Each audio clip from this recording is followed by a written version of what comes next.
We are live. Howdy, howdy.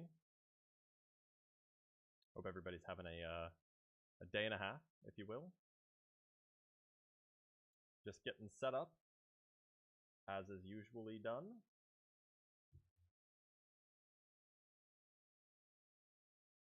Get the chats popped out. I still haven't figured out a good way to automate this yet, but we'll get it sorted eventually. Got the chats popped out. I just gotta turn on the... Howdy, howdy. Oh, audio was probably pretty low. Sorry about that. Should be fixed now. Howdy, howdy. How often have you been called Sheldon? A few times. I don't know why. I mean, I have lots of hair. He has none. He... Never mind. That was uncalled for. Yeah, guys, we're going to do a what's it called? A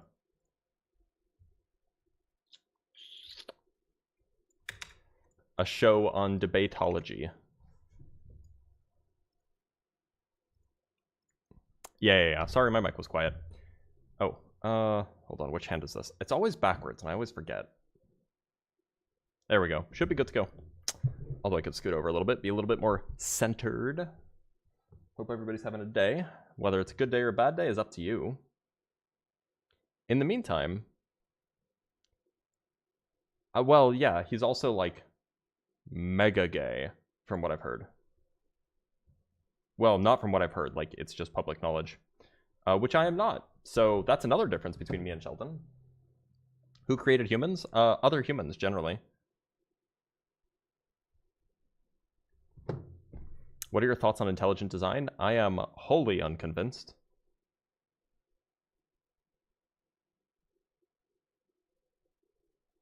Canon? What do you mean canon? Yeah, I mean the actor, not the character. The actor, Jim Parsons. I think that's his name. Isn't that his name? Gravity is not really a force. Why do they search for graviton force particularly? It is a force. It is a force. What do you do with your shame and your guilt? I feel it and then I let it go.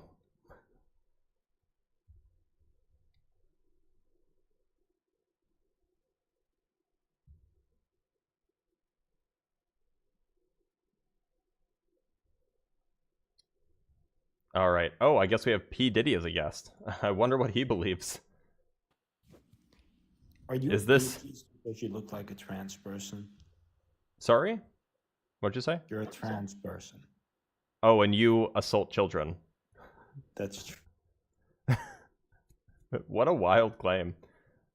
If you were to actually grift as a flurf, we'd be in trouble. Well, that's what I do that every April Fool's Day. Gravity isn't a force, it's not even an appliant. Gravity is a force. Is the Higgs boson, is the Higgs field a collection of Higgs boson? No. The Higgs bosons are excitations of the Higgs field. Read Romans chapter 1. Okay. Oh, well, I'm not going to read the whole thing on live. Remember, if you disagree with me, if you think that there is a God, if you can convince me to believe in your God, if you are not an atheist, feel free to join the guest box. We can have a conversation. I'm generally a pretty likable guy, pretty reasonable guy, and so I'm happy to talk about whatever. Can it possibly... We did just start, though, so that's not so surprising. Can it possibly be that the universe would be infinite and looping onto itself in one direction while being truly infinite along it? Yeah, that's possible. It'd be very weird. Yes, intelligent design was created as a way to quote-unquote science Christianity. That's absolutely true. Have you seen the implications on neutrino masses from the DESI thing? I have. It actually seems, at least according to DESI, it seems to make their models... It seems to make the neutrino masses better, actually.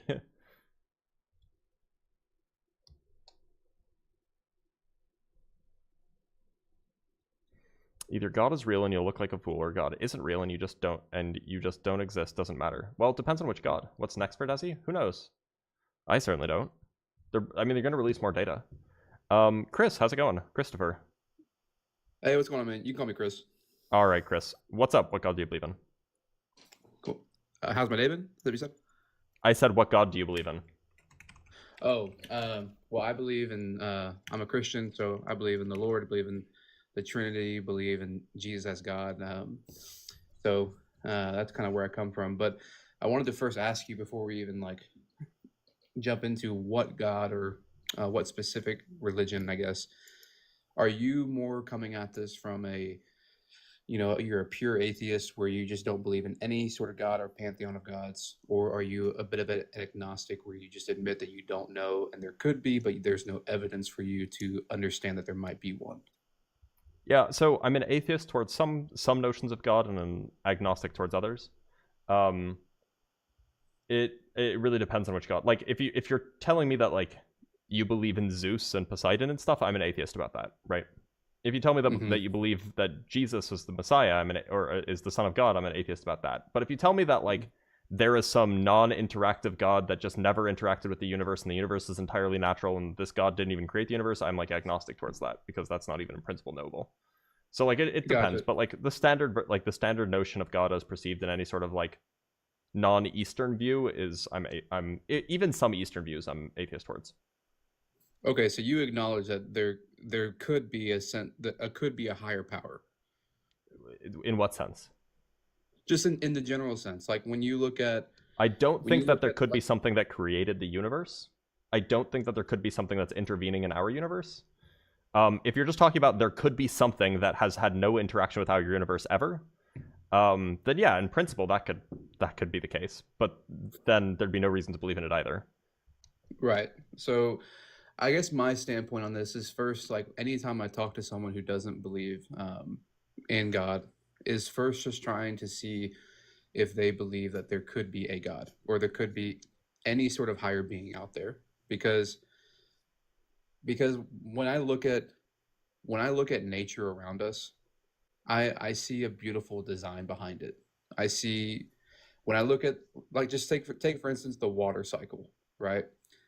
You have you have water going up to the sky, getting Mm-hmm. cleaned up and coming back down. It blows my mind that the water that we drink today is the same water that mammoths, dinosaurs, um, pilgrims, whatever, they were all drinking the same water and it's just been washed and cleaned and recycled. Like that system alone is crazy to me. And I think it's genius. And so I think there has Are to the be hurricanes also genius? well, hold on. I'm talking about specifically water being Well, here since the hurricanes are part of the beginning. water cycle, right? Yes, there's storms. What I mean is specifically water being here, taking being evaporated, getting cleaned in condensation and coming back down for us to consume or use and grow life.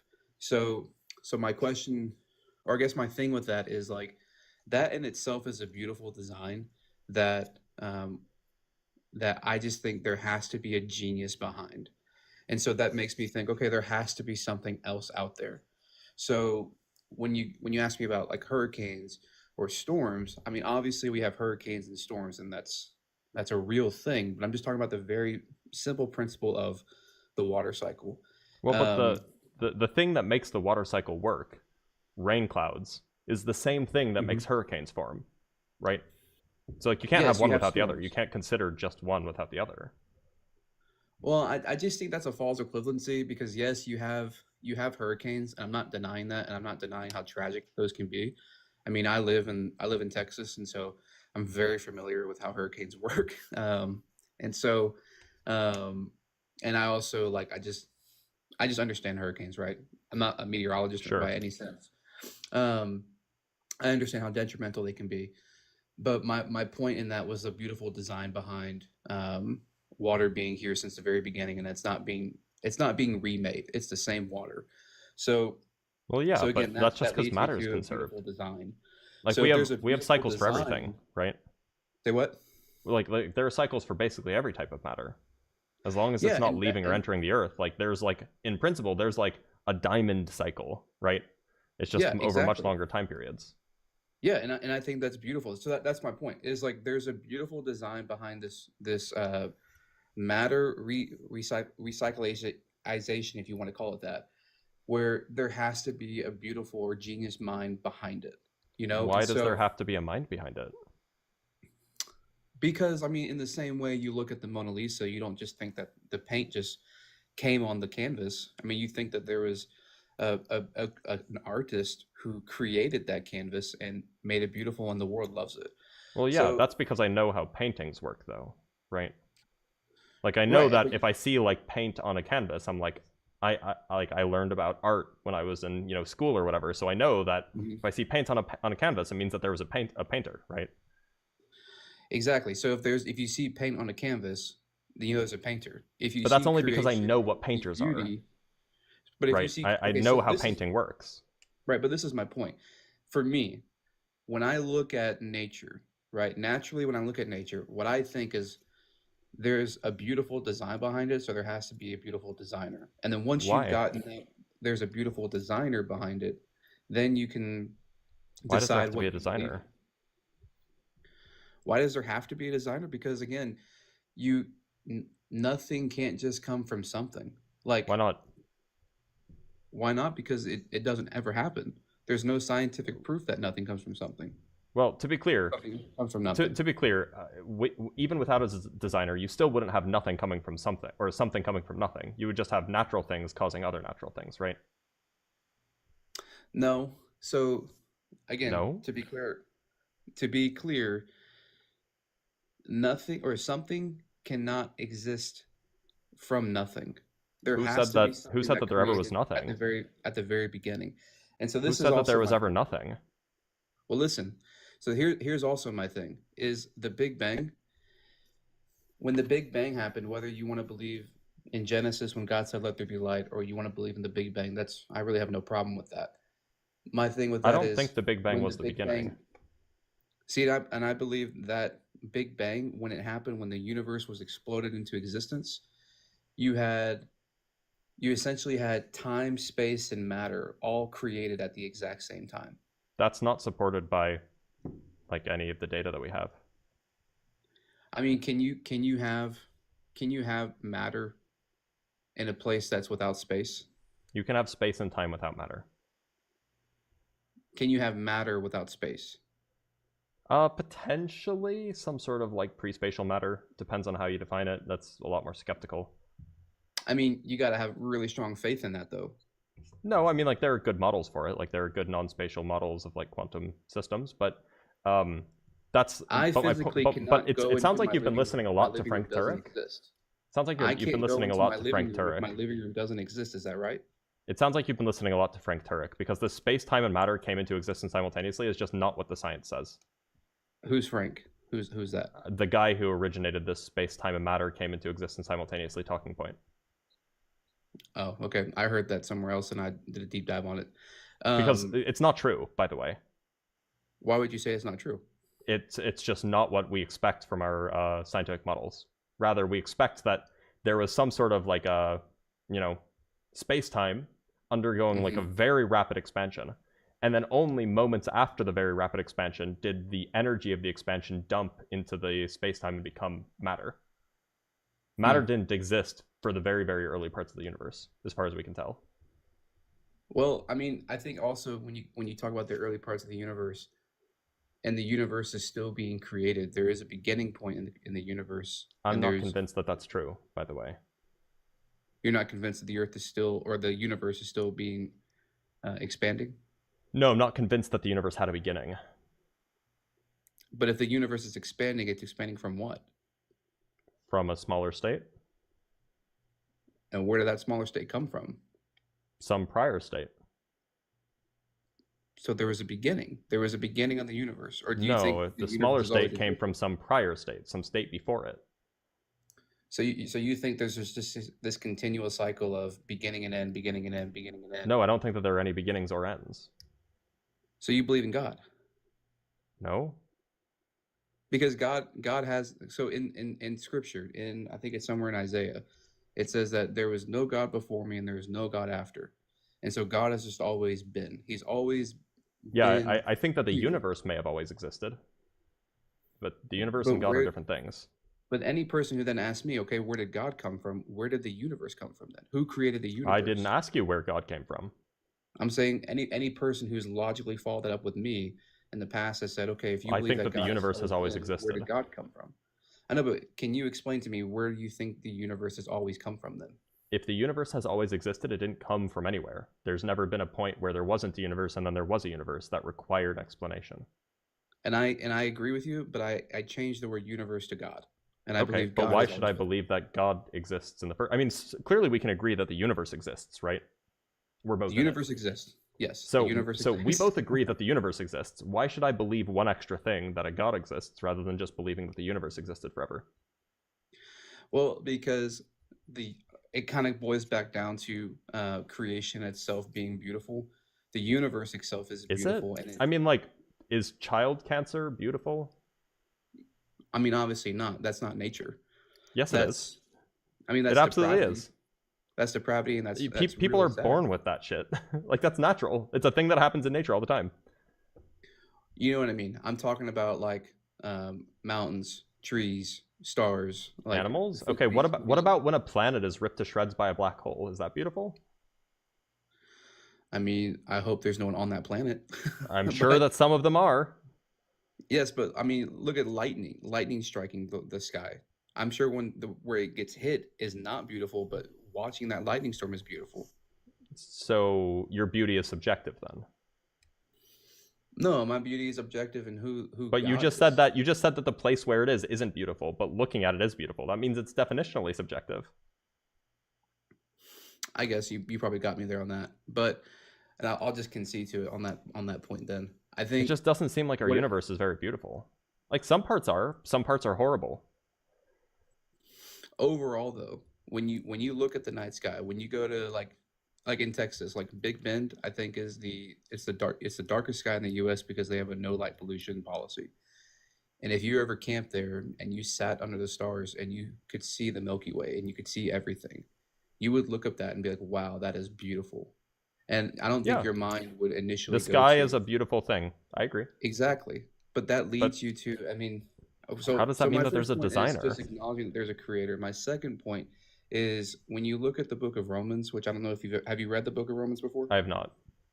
So in the book of Romans, Paul is addressing obviously Romans, and in the very first chapter, he's addressing this point that some people will say, you know, how can we say that any person should not know God? And he's saying that the nature itself proves that there is an existing, and so that's my first point is believing that through nature, through the things that were made in this world, that there is proof and that there is evidence of a beautiful designer and a created being. I don't think we're going to get anywhere else if we can't agree on that. Why should anyone who doesn't already agree with you believe that? Why should anyone who doesn't agree with that statement believe that? No, why should anyone who doesn't already believe in a God agree with that statement? Again, it just comes down to you have a belief in an atheistic worldview that there is essentially no purpose to your life. That No, there's purpose where do you find that purpose? in the things I care about. But who says those things you care about are worthwhile? I do. It's my purpose. I'm I the mean, one but who what decides gives you whether that they're sense of worthwhile or purpose, not. though?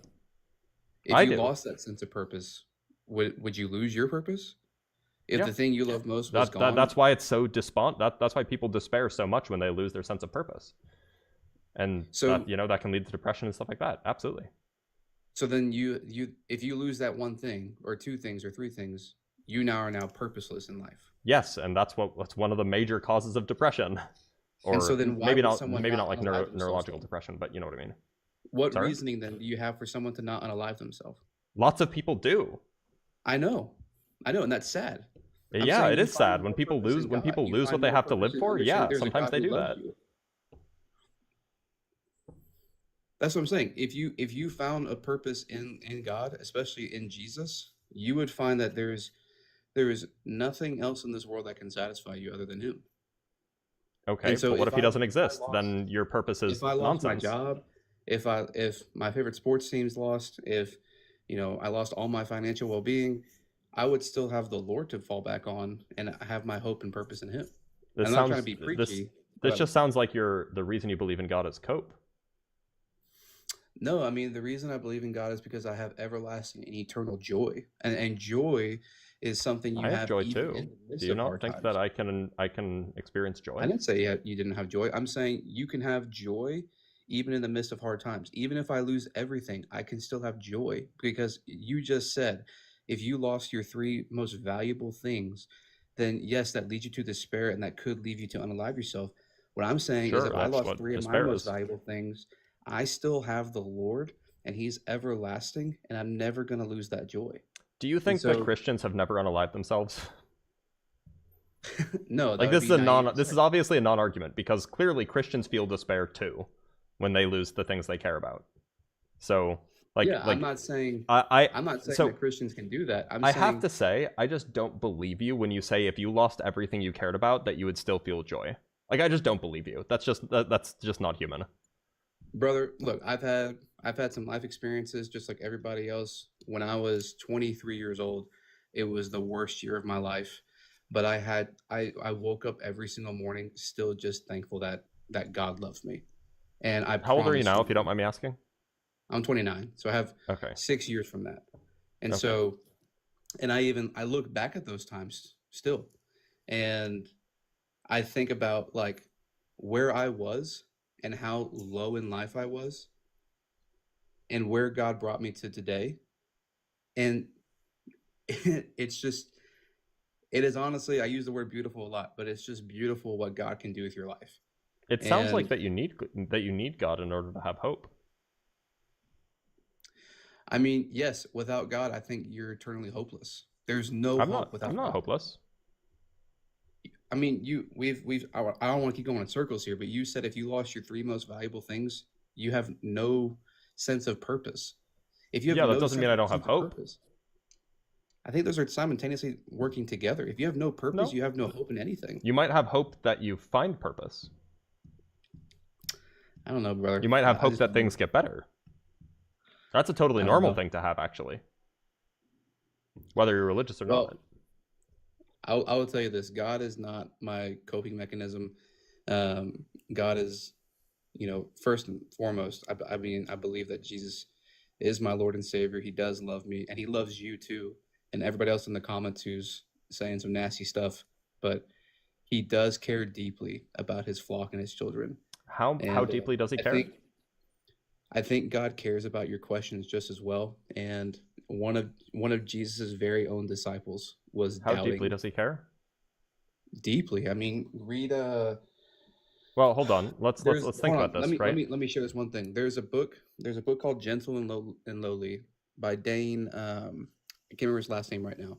It's called Gentle and Lowly, and the whole point of the book is about Jesus in the one time where he shows his heart towards someone. He says, "Cast on your burdens to me, because I am gentle and lowly." He welcomes the burdens, he welcomes the questions. Okay, So so how do why? you know that Jesus says that? Because it's written down in the book of Matthew. He Sure, cares sure. about that. If he cares so much, why is the world still so shit? I mean, you ask a very valid question, and you're not gonna like my answer. It's because of sin. It's because Wait, so that there's sin is why dinosaurs had cancer before humans existed? no listen because God, and people ask me this question too. People say, why didn't God just make the end goal heaven? Why is there Sin all is this why stuff in earthquakes between? happen? You're not letting me answer, dude. So Well, you better people ask explain me how sin causes earthquakes. people ask me, why didn't God just make heaven the end goal and why not have it right now? And the answer is he did. He made the Garden of Eden, he made mankind to live with him, and we chose to fall away from that. Now, whether you want to believe in free will or not, or predestination, that's a whole different rabbit hole down I'm not talking Christian about either of theology those. I'm that I talking wasn't about even going to earthquakes. touch on. But what I'm saying is he initially had that design where he wanted us to dwell with him, and Okay, we so why walked are there away. earthquakes? There's earthquakes because sin entered the world, and because How did sin cause earthquakes?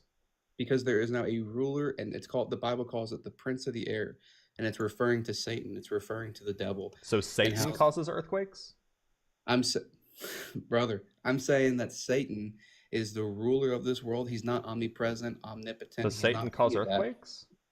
but he does have power over this world, and where there's To cause destruction and earthquakes. famine, I think God allows it the same way he allowed destruction and famine to fall on Job, but he Oh, so then doesn't it's God's cause fault. it.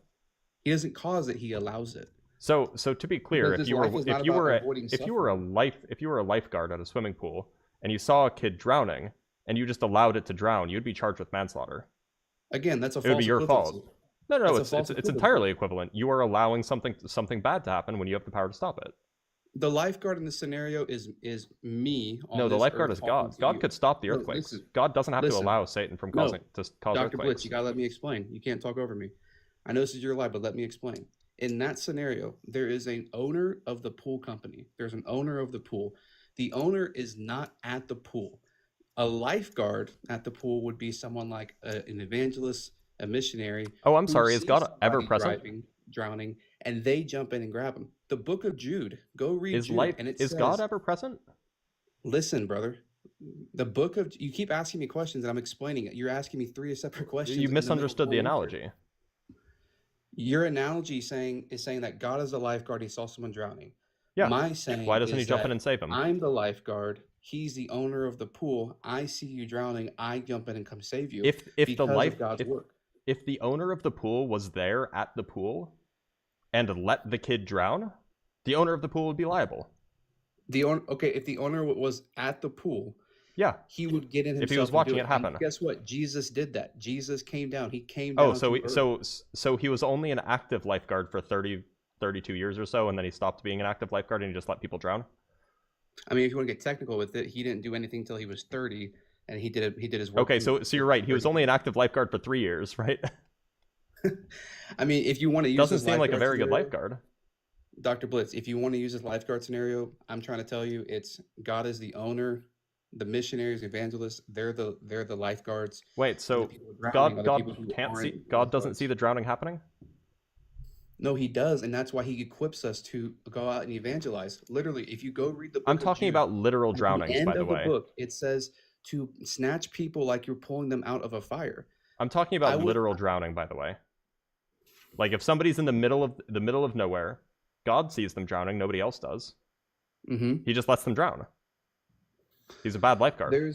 There's stories of people having miraculous savings when they're in the middle of the ocean. all Most the time. people don't. Most people drown. But there are still stories where God is merciful. So and he gives only you miraculous- he only saves a few people. and that's where you want to jump into the predestination then, and that's Nope. I'm just not going to jump down if, that rabbit hole. like we don't have to. My point is look, if you saw somebody drowning, you would save them. So it just seems like you're a better person than God is. No, I mean Jesus says in John chapter 6 that no one is good except the Father. Well, except you would save a drowning kid and God wouldn't. God would say, Chris, I want you to go save that drowning kid. Go do it. And But he would never do it himself because he doesn't care. In this scenario, He'd rather make other people do it. Jesus is the owner of the pool. He came down to earth and he did do all that work. He was healing. The and owner of the saving pool could jump in and raising save the to kid. life people. It just sounds like you don't want to believe in God. It sounds like you don't have an explanation for why God lets kids drown in pools. Well, I told you before, God does this whole point of the world is not to live in a world where there is zero suffering. So it's not a there's perfect no point world. of that. God didn't want to create a perfect world. He did want to create a perfect world, but he allowed You just said our the point free was to will not have a perfect world. to have, and then our sin came in the world. So You the just point of contradicted this yourself. life is not to avoid suffering at all costs. The You point of just this life contradicted is yourself. No, listen, you're not listening to me, bro. I'm This has listening been very going- deeply. That's how I caught you in a contradiction. No, look, in the book of Job, you familiar with Job? I'm familiar with Job. Okay, so you're familiar that he had everything and God allowed it to be taken away. He didn't cause it. Yeah, that you know that that's the same as causing it, right? It's not. It's not. Okay, the hold same. on. This is Allowing like something this to is happen this is not the deranged. same as causing it to happen. This is deranged. Let's say that you are the boss at a company, and you have an underling who comes and asks, "Hey, can we dump pollution into the river?" And then you say, "Yeah, go ahead. It's your fault. It's the boss's fault if he allows it to happen." I think you want to try to put understanding on God that it just you can't, dude. And Why I'm would he sorry. allow evil things to happen if he didn't have to? Why would he give in? Why would he give in to Satan? Because at the very okay, look, why would he give in to Satan is a crazy statement. He did. It's Satan not asked that. him for something, and he said, "Yeah, okay, fine." It's not that he's giving into Satan. In the book of Job specifically, it was about him testing Job. Yeah, so In he was this he world, was torturing a man so that he could, prove a point, right? again, that's not true. Nowhere in the Bible does it say he was torturing Job. He killed his children, he killed his flock, he burnt down his house. That's torture. But then does a torturer also give you back everything in double? Wait, so did he get his original kids back? He got back everything in double. Did he get his original kids back? No, obviously he didn't get his No, original so he kids didn't back. get everything back. No, his original kids died. He got replacements, I guess. Do you think that that's good? Do you have kids, Christopher? I personally don't have kids. I'm Okay, well, trying. if you had kids and then a few of your kids died and then somebody said, "Don't be sad, here's a few more," would that make it better? Do you have kids? No, I don't. I was soon, maybe, but Here's my thought process on kids, and this is a one-off. I obviously think the hierarchy should be your higher power, and I believe that to be the Lord. I think your second should be your spouse, whether it's your wife or your husband, and then I also think the thing that follows that is your kids. I'm always going to choose my spouse over my kids, and so you'll probably feel different when you have kids. That's what I've heard from parents. I just don't think that's the biblical way to look at it. I mean, So- I don't care what the biblical way to look at it is. I'm just telling you how parents seem to be. I mean, everyone in my circles who are parents, they say the same thing as me. So Okay. I mean, like, Well, it's- I'm it's sure fun your to get up mind here will with you. change. I But don't like, think we're gonna like, come can you together at all. explain why I'm gonna why hop it's off. okay for God to kill Job's kids and then just replace them? Oh, he left. Oh, that's a shame. He fled. Okay. All right, let's bring up a guest from YouTube. Guest, can you hear me? You are unmuted, guest 123. Hello? Howdy, can you hear me all right? How's it going? That's going all right. Do you have a preferred name that I should call you? Jay is fine. All right, let's call you Jay. Right, Jay. So what religion do you believe in, and how are you going to convince me of it? Well, I grew up in Christianity, but like I've studied a few more other religions just to kind of figure out some more answers for myself and what I think would personally make God real to me, because I've went through like all sorts of like experiences through life, and I've just had a lot of different things that made me question, like, is there a God? What is God? Are you a Christian, by the way? And- Did you say that? I wouldn't necessarily consider myself a Christian, but I do believe in God. Do you think that Jesus rose from the dead? You know what? That's something that you would believe in through faith. Do you And believe in that? yes, yeah, I personally Okay, believe in then that, you're but a I could see Christian. how it'd be hard You're a for someone Christian. to It's believe fine. that, right? Yeah, I'm a Christian who also acknowledges other religions, Yeah, that's fine. but Okay, so why should I believe in what you believe in? it's more so of like you have to kind of create something for yourself to believe in based off of the information you're provided. It's like doing The your information own I'm provided research. it leads me to believe that there is no God, And why exactly do you feel that way? because all of my observations about the world around me suggests that every mind that exists is attached to a body. All of my observations about the world around me suggest that every cause or every effect has a physical cause. Those two give me very, very low priors for any supernatural anythings. And then on top of that, the fact that we have scientific explanations for all of the things we used to attribute to supernatural causes just doesn't seem like the universe has a god. Seems like it's natural. Okay. I could see that. Now, would you say like how do you feel about like kind of like self-help books and stuff that we were made in God's image I mean, to create, and that if you need that to cope, by all means, but I don't believe it. and when you say like coping, what do you mean coping with what? Just life in general? Yeah, life's hard sometimes, and I get that some people need stuff to cope, which is fine. I understand that.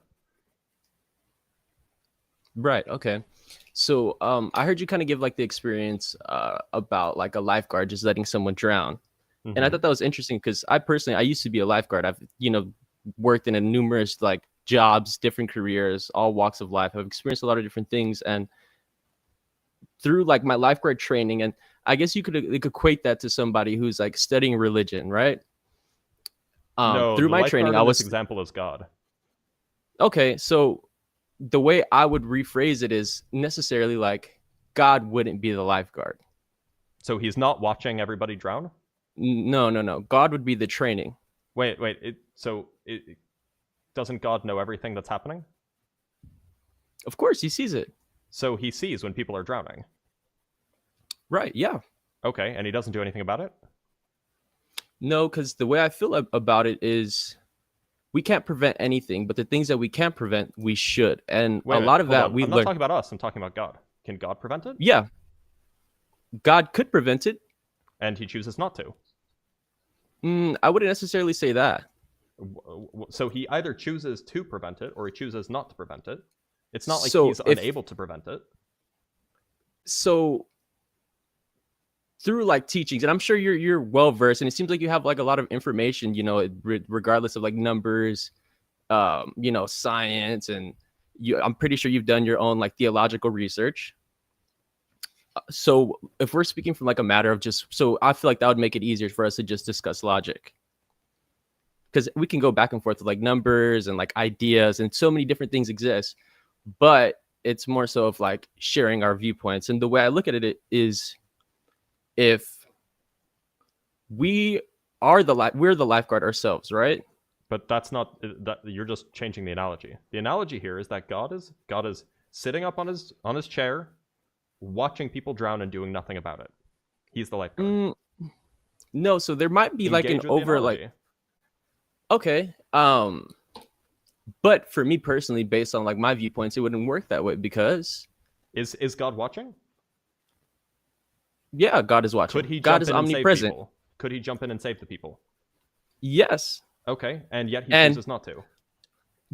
through like your own belief system, whatever you believe in. And I know you say you don't believe in God, but as somebody who does believe in God, for me personally, if you just hear me out for a second, the way that I believe it, that analogy would work and make sense to me, is if we look at all of this training and all these, you know, would you say like throughout your research, God has only encouraged good things No. and for us to benefit and show love? He's And encouraged a lot of bad things too.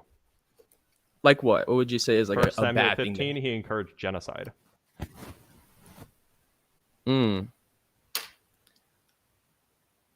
I wouldn't really say, say it, put it that way. Are you familiar with First Samuel 15? Yeah.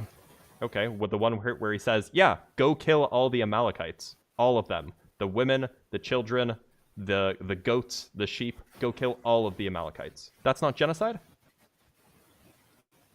And that's more of like a history lesson that I'm not really entirely trying to get into at the moment. I want to stay on topic with the analogy. You asked me, does he command or does he teach us to do good things, or does he make us do good things, or tell us to do good things? And this is an example of him telling us to do bad things. Okay, and what was the reason that God sent? Because about 400 years prior, biblically, 400 years prior, the Amalekites had harassed the Israelites. And what were they doing to them? They harassed them. They didn't even win. They fought a battle, and then the Amalekites lost and retreated. Okay, so it sounds kind of like more like a defense thing, no? 400. The defense is 400 years late. And I don't want to get entirely to like, you know, what our timeline means in contrast to what, you know, people believe that God's timeline is, because there is a separation between how we view time and how other people may say God views time. It So doesn't matter 400 how God years. views time. The point is that the Amalekites were harassing the Israelites, and then 400, and you know, the Israelites ended up fine, the Amalekites ended up fine, even though the Amalekites lost. And then 400 years pass, and then God's like, okay, now go genocide all of them. The men, the women, the children, the goats, the sheep, all of them. What did they do? They weren't alive 400 years earlier. I mean, that is a good point, but that would lead into a longer, you know, conversation, more so than I want to go in that direction of like a history lesson. But now for me personally, like I was saying with us being the lifeguard. I mean, you're just changing the analogy. Like, if you want to change the analogy, fine, but at least acknowledge that Yeah, the analogy okay. is not consistent. The analogy, as I've laid out, makes your God look like an asshole. For you, that would be your God. What? Hold on. Where's the flaw in the analogy? Oh, Where's you the don't have a God. disanalogy? Because What's the disanalogy? through the Where does the analogy fail? okay, so because in my viewpoint to that analogy, God wasn't on earth. I don't believe Jesus Christ He's was everywhere. God. He's everywhere. What do you mean he's Right. not on Earth? But existing as a human. He To be doesn't a have to lifeguard, you would have to be human, He doesn't right? have to physically jump in. He could save people regardless. Right. And through that, in due time, like God has his timeline. That's what I believe, that God will make things happen according to the timeline that he has set. So he's going to save them after they drown? That's up to you to figure out and believe in. That's such a cop-out, dude. It's not a cop-out, because personally, like, I could pull, from the Bible where I might believe that, God is going to give people who have died a second chance. Okay, so to be clear, you think that it's okay if a kid drowns because he'll get a second chance?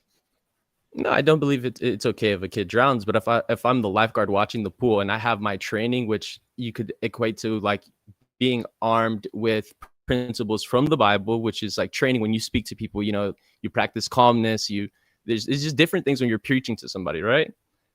So with that Yeah, I'm talking training, about a I'm literal armed. kid I see drowning. something. Preaching won't save a little Yeah, kid I from am too. drowning. No, So a I know. kid is So drowning in the middle of the in a pool with nobody around. There is nobody. There is no preacher who can save him. Why doesn't God do anything? because at the moment, what I personally believe, and you might not believe in this, but at the moment, I believe it is our duty. There's nobody there. Nobody knows about it except God. God's the only one who knows about it. Why doesn't God save Then him? how would anybody know that kid drowned if there's nobody They would there? find a body in the pool. That's how. So there is, and we can't see God, right? So people would get there and they would just assume, oh, a kid drowned by getting in the pool by himself. There's no lifeguard here. So it's like whoever's the parent of that kid, oh, that was bad judgment.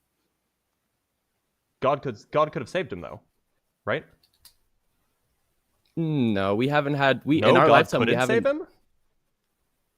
If he's dead in a pool, then he's not saved. Wait, God couldn't save him before he drowned? He couldn't do a miracle? Yeah, of course God could have, but Why didn't how he? do we know that it's because what I'm saying is right now, I do not believe that God will be intervening with our timeline. It just doesn't sound like he cares then. We don't know that. Well, if he cared, he would save the drowning kid.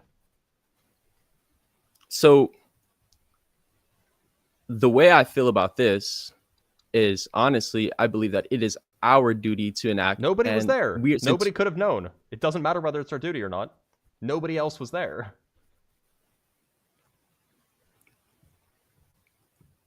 So I'm just trying to like make this a little bit more realistic for myself. So like This happens all the if time. somebody- This is a super realistic example. Right. Kid sneaks It's out, a super- kid drowns in pool, nobody's around. It happens all the time.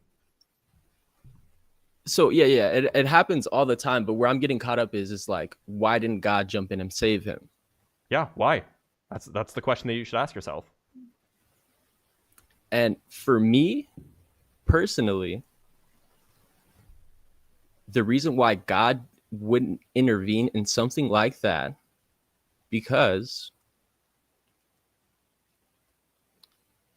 we just haven't seen something like that happen yet. And Didn't that's you you say have that to miracles build happen faith. all the time. Miracles happen through faith. Yeah, miracles happen. Miracles still happen according to your view. Miracles happen. Yeah, Why and can't that's you just make through, a miracle happen to save the kid?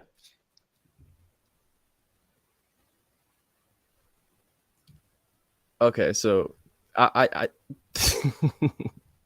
I'm sorry. I'm just I'm a little bit caught up in the point of like that just is kind of a little bit unrealistic to me. This isn't unrealistic. This is a real thing that happens. Yeah. Kids drown all the time. Yeah. So that happens. That happens. They Kids drown drowning, when right? they drown in unattended pools all the time. Yes, It's all not the time. unrealistic Yeah, at all. I'm aware. I'm It's aware. not Yeah, I'm unrealistic aware. I at was a all. lifeguard and I worked at Yeah, a pool. so I it's not understand how unrealistic. it happens. The only thing that's unrealistic. So that part is real. The only part that's not real is the God part. to you, right? Yeah, Well, yeah. I mean, unless you have an explanation as to why he's not saving a drowning and for kid. me, okay, so and this is kind of swaying with like changing the analogy again, but if I feel like we all have duties as people who exist, right? Like you can either choose to do right or you could choose to do wrong. Like inherently, like we know that. And through the Bible's teachings, there's a lot of things that show you how to do right. We have a lot of examples of what not to do and examples of what to do, which would be showing love, being cautious, taking care of one another. Now, if and the way I see this analogy is God is those teachings, right? So God would be that training for someone who is a lifeguard. You can, replace everything that you learned as a lifeguard with, something that might make sense. If I guess to anyone who's a practicing Christian, that might make sense to them, instead of preaching, doing research. How does this deal with the fact that because kids drown alone in pools?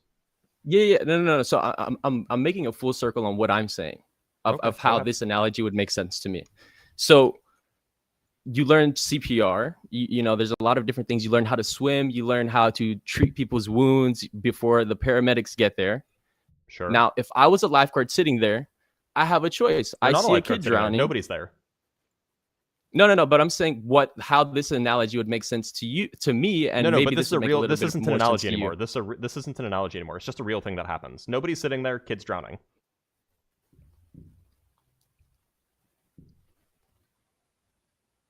Okay, so at that point, that would just be a kid drowning. Yeah. Why doesn't God save him?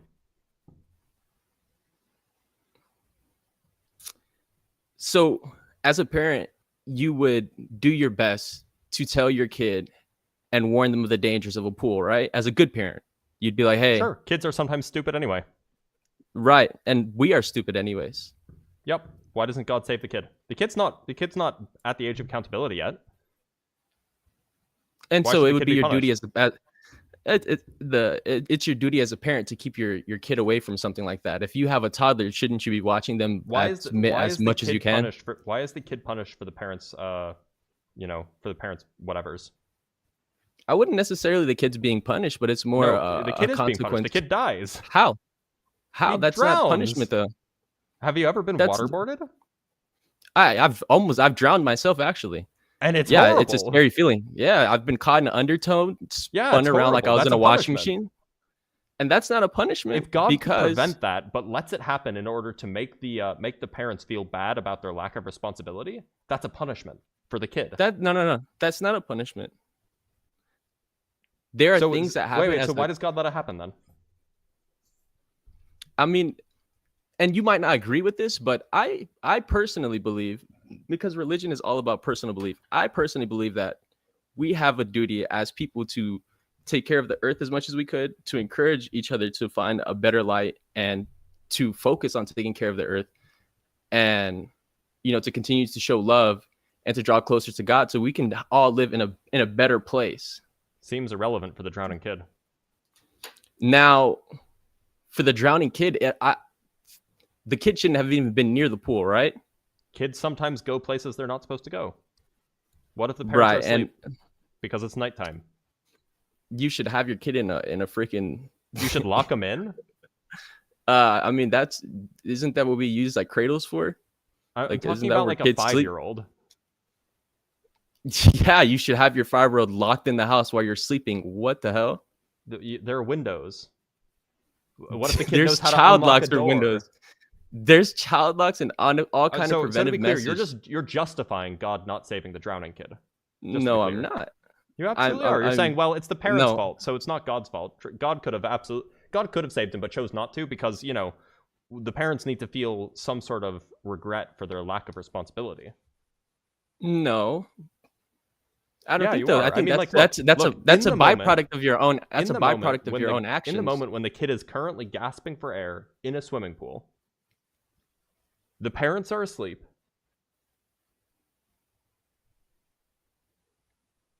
God could fix it. right? No, so the way I kind of No, see he it is, couldn't fix it. no, because God's not gonna jump in the water and take the kid out. He doesn't need Now, to jump in the water. He can and do a the miracle. way- He can just teleport the kid out of the swimming pool. And that's just not the reality that we live in, to see God You're intervening right. We in don't live ways in a like reality where miracles happen. I agree. that. But I'm gonna and now a miracle like that, I'm gonna be honest with you, that wouldn't happen. oh, so some miracles can't happen. Yeah, some I guess miracles God's not can't all happen. powerful. I mean, yeah, some miracles can happen. If I go So God's outside not and I'm like, all-powerful? hey, I hope no, he is definitely. Oh, so then and in all due miracles time, can happen. the right miracles, yeah. But Oh, okay. I'm saying in due So time, why can't he do some miracles? how do you not know that some things aren't a lesson for us? Like everything that Oh we wait, do no. in life So is a it is. lesson So for it us. is. Letting the kid drown is a lesson for the parents. You justified it right there. Wouldn't you learn from that? You shouldn't drown a kid to make the parents feel bad.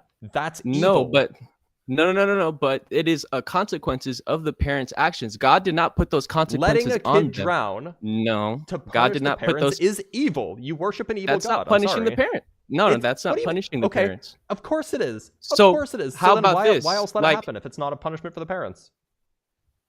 So, even in the Bible, you're taught to care for your children, right? Yeah, you've quoted Well, scriptures. only your I male know children, you know this. really. Your female children, they can, Mm. they don't really care for them that much.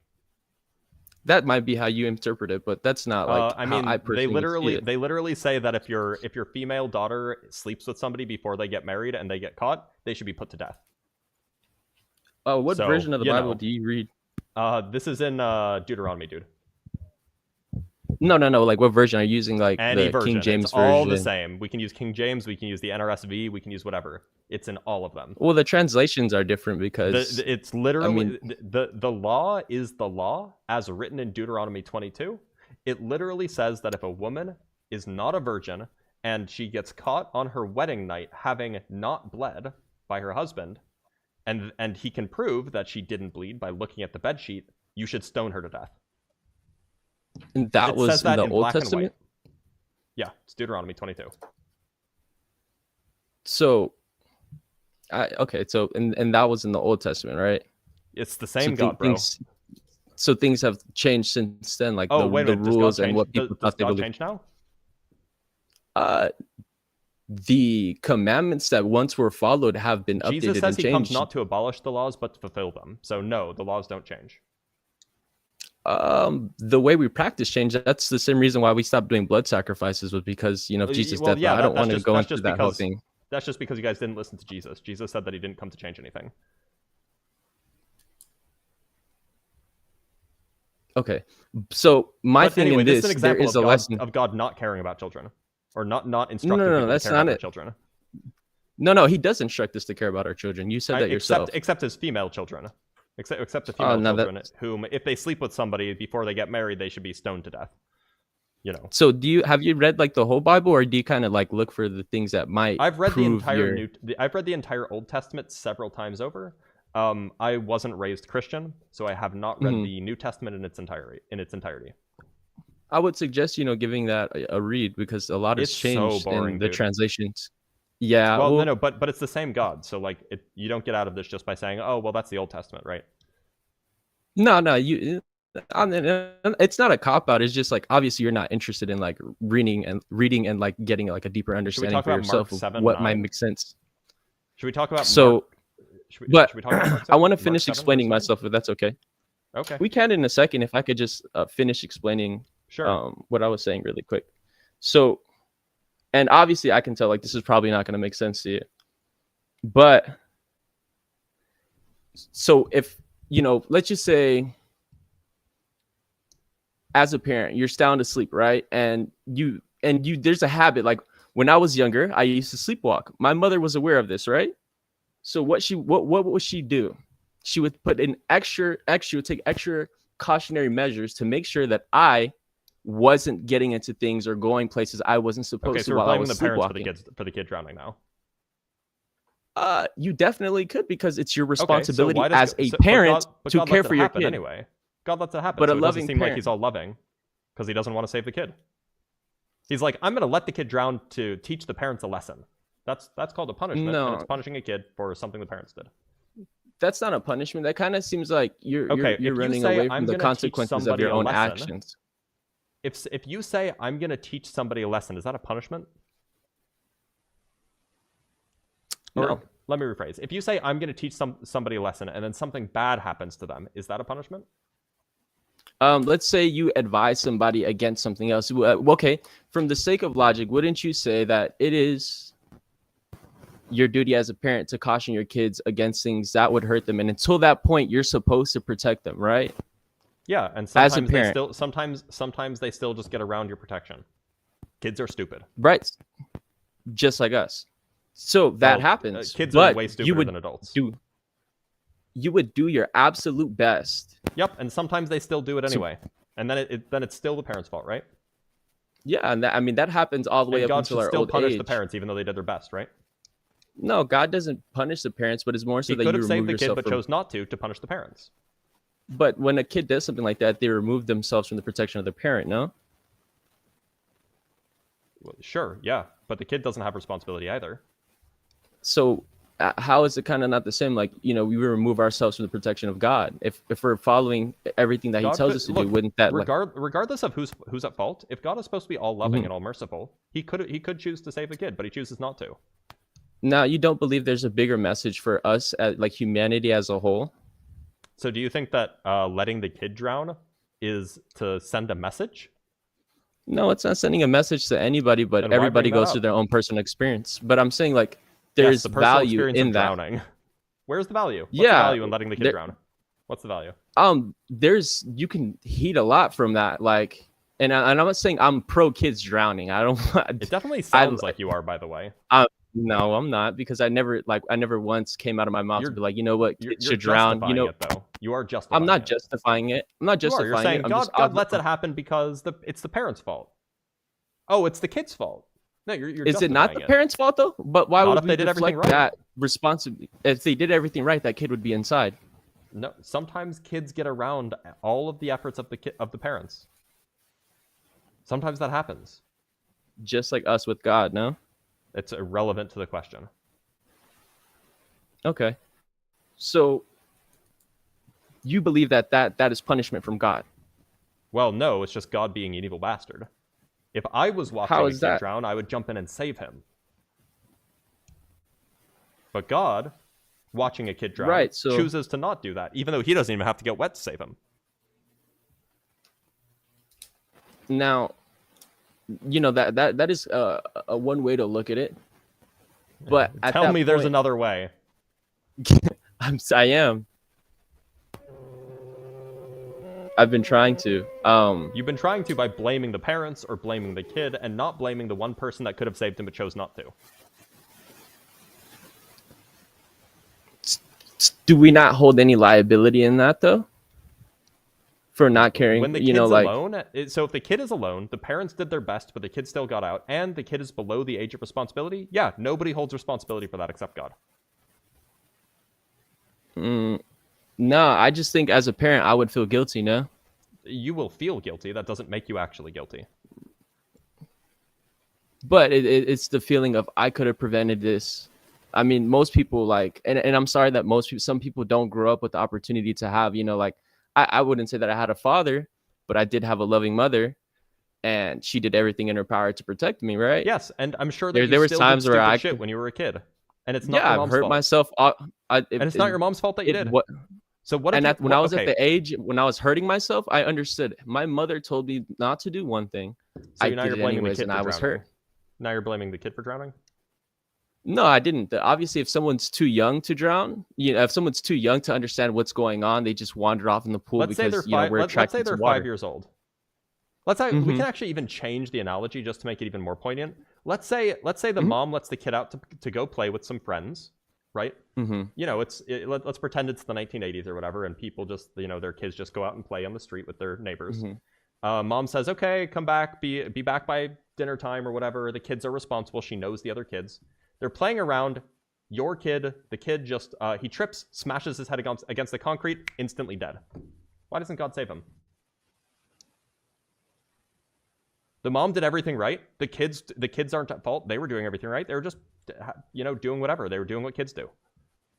And Kid I still don't know if dies. this is too personal for you, or I don't want to dive into your own life, but like, did you ever play like outside when you were younger? Like, did you Yeah, I have played like a outside when I was community younger, or of like course.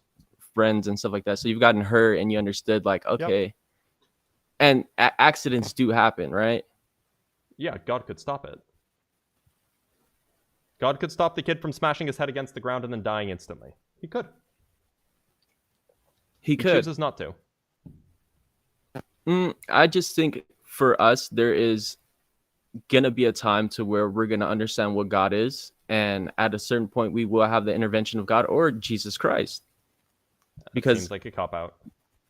it's not a cop out, because the way I believe it is that we have a strong responsibility, whether Who failed in responsibility in this example, the second example I've given you. You've been tagged. I've not been tagged, because at that point it's like you're saying that you don't believe accidents. You don't understand that, Who's like Christopher Taylor? What? Who the fuck is Christopher Taylor? It was the last guy, right?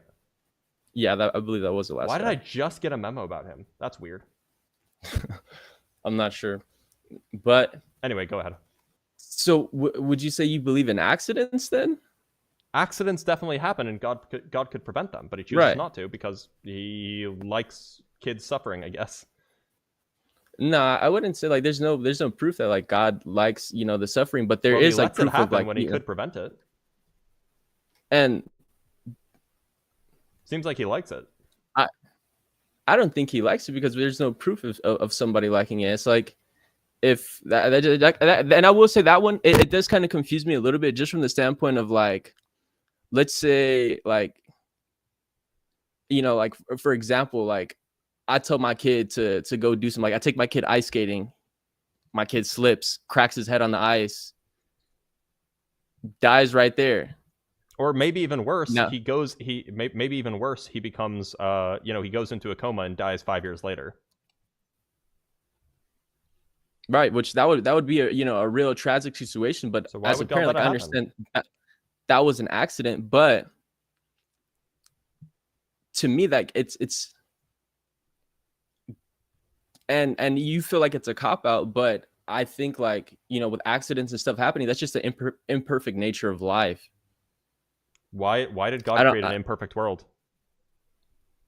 I mean, there's a whole overarching theme of the Bible of how sin entered, whether you believe it or not, but like how sin entered into a kid going ice skating, being all happy and joyous, and then slipping and cracking his head open is not sin. There's no sin involved there. Well, and I'm not sure your view on this, but I mean, at one point we believe that like Adam and Eve, were perfect people, right? That's just something you've read, right? Sure, I'm familiar with the Adam and Eve story. Okay, so now, and this might be a little bit too deep, because I'm not sure like how much you might have read about this, and I'm not saying deep in the sense of like, oh, it's just some kind of fucking woke, like thought-provoking thing. Now, it's just, to me, at one point, we used to, and for the people that this might make sense to, it's going to make sense. And at one point, if we were perfect people, then like, and in that our equilibrium and a lot of things are different, right? Like we would have so you're perfect saying balance. The reason why a kid smacked his head open and went into a coma for 5 years and then died is because Adam and Eve sinned? I mean, if you tail it down to that, it could be, but if it was just an accident, saying, right? And I'm saying that like, yeah, because they could slip because their equilibrium's off, or something is out of what would be synchronization of life. Okay, so you're blaming Adam and Eve. No, I'm just saying that could be a byproduct of someone slipping, is because they're imperfect. Right. Okay. So then we slip all the time in life. So then how do you explain dinosaurs with cancer? Cancer is just, now dinosaurs were way before us, and yep. Yes. So why did they get dinosaurs? Cancer? They obviously they could have got cancer. Yeah, because there's all sorts of animals get cancer all the time. Mm-hmm. Now, and it wasn't because of the fall, because this would have happened before the fall. No. Yeah, definitely. But so why did they get cancer? Why did they suffer? And that's kind of like a different thing. Like I honestly wouldn't even. I don't have much information on dinosaurs. Dinosaurs had cancer. It's like Yeah, known. that It's a it, real it- thing. We found dinosaur bones with cancer on it. okay, sweet. Why did So God create cancer for dinosaurs? I do believe like there's animals play a different role than us in life, I mean, can right? animals suffer?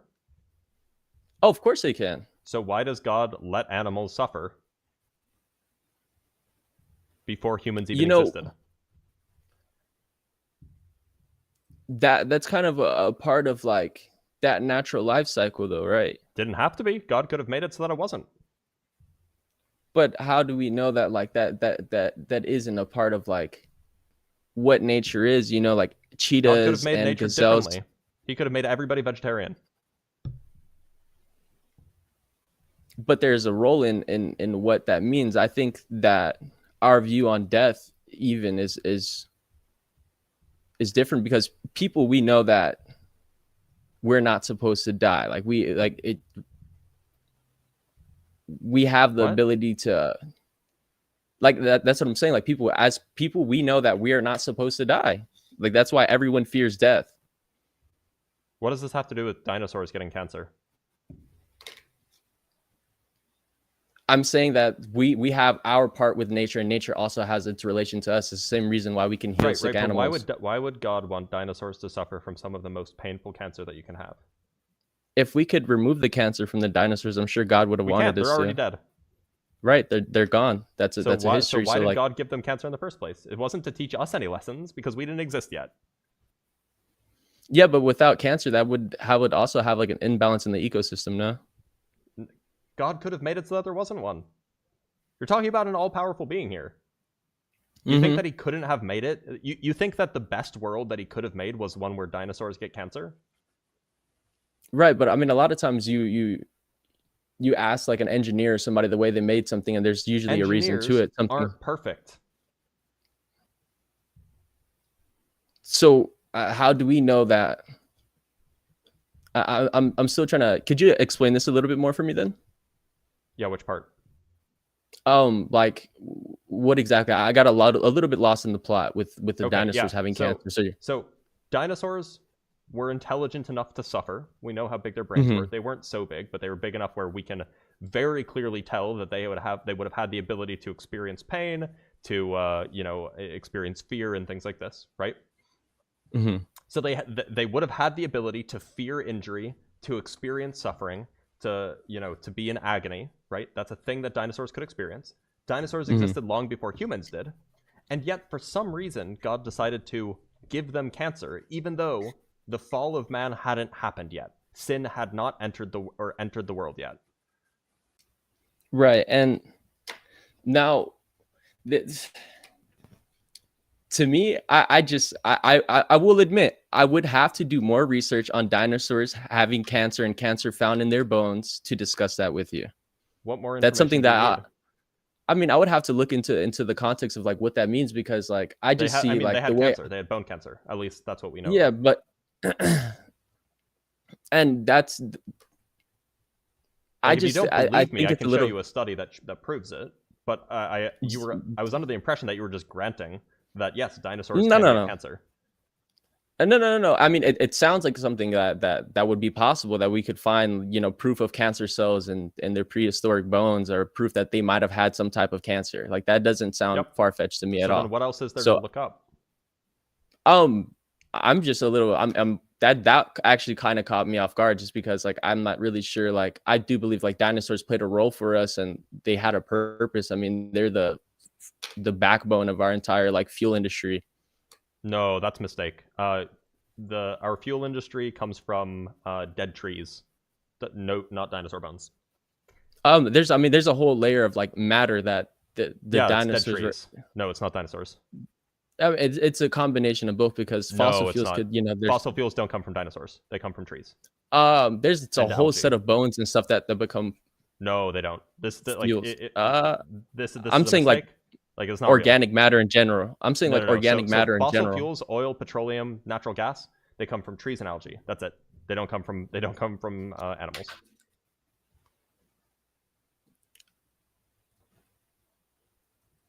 And that's what you believe exactly? That's what petroleum scientists say. That's what chemists say. That's what biologists say. Fossil fuels don't come from dinosaurs. Yeah, I mean, I'm just saying that there's a lot of. I guess that was a wrong way to word it, but I'm saying that there is a lot of like organic matter that goes into fossil fuels. There's Yes, dinosaurs. trees and algae, not dinosaurs. Okay. I'm not going to argue with you on that just because I've read That's a something that you few can other look up. things. That's something that you can just Yeah. find on Google pretty easily.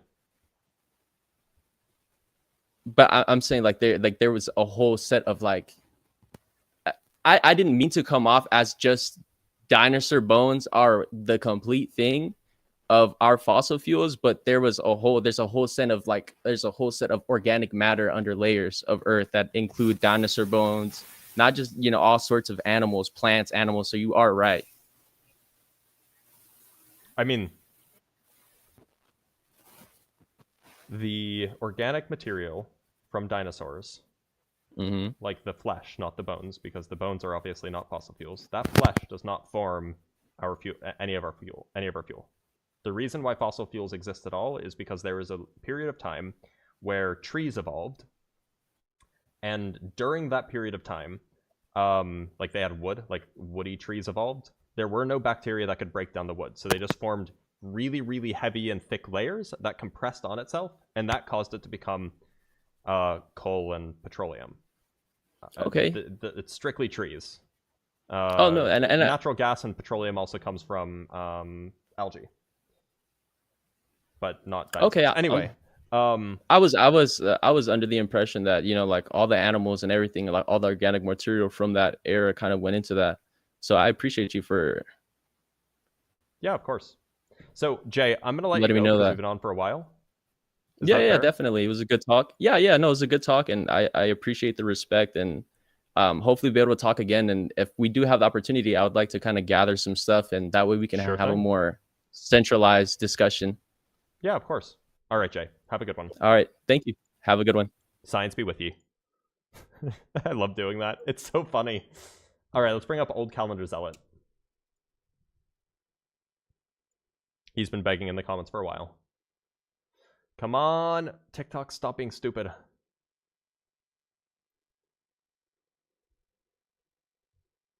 All right. Somebody with the Orthodox cross in their name must be a Christian. Hello. How's it Can you going? hear me? I can. Yes, good. I don't know where this conversation will go, but hopefully we have an interesting discussion. Why don't you start with telling me why I should believe in your God? Why should you believe in God? I would say it's In yours the in one particular. and only truth, I would say. Well, that's not what I very would convincing to say. anybody who doesn't already agree with you.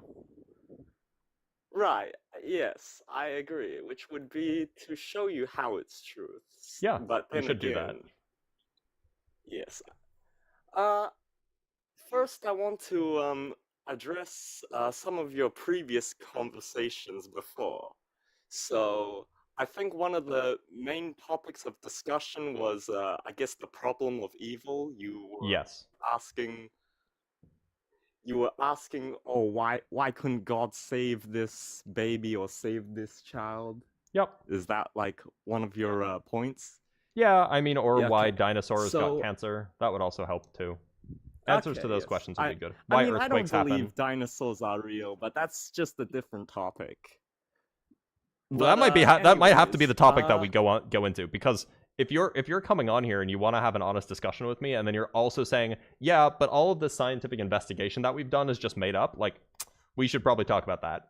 I mean, I don't really believe or accept modern scientific narratives, so I think I in can that tell. sense, if we were to go into that discussion, we most likely won't agree on many premises. So I think to progress the discussion, I think we should start with the problem of evil. I mean, hold on. Just to be clear, why do you think the universe was made any time before last week? Why do I believe? So I guess when it comes to my faith or my religion, I was taught that the universe. Let's see.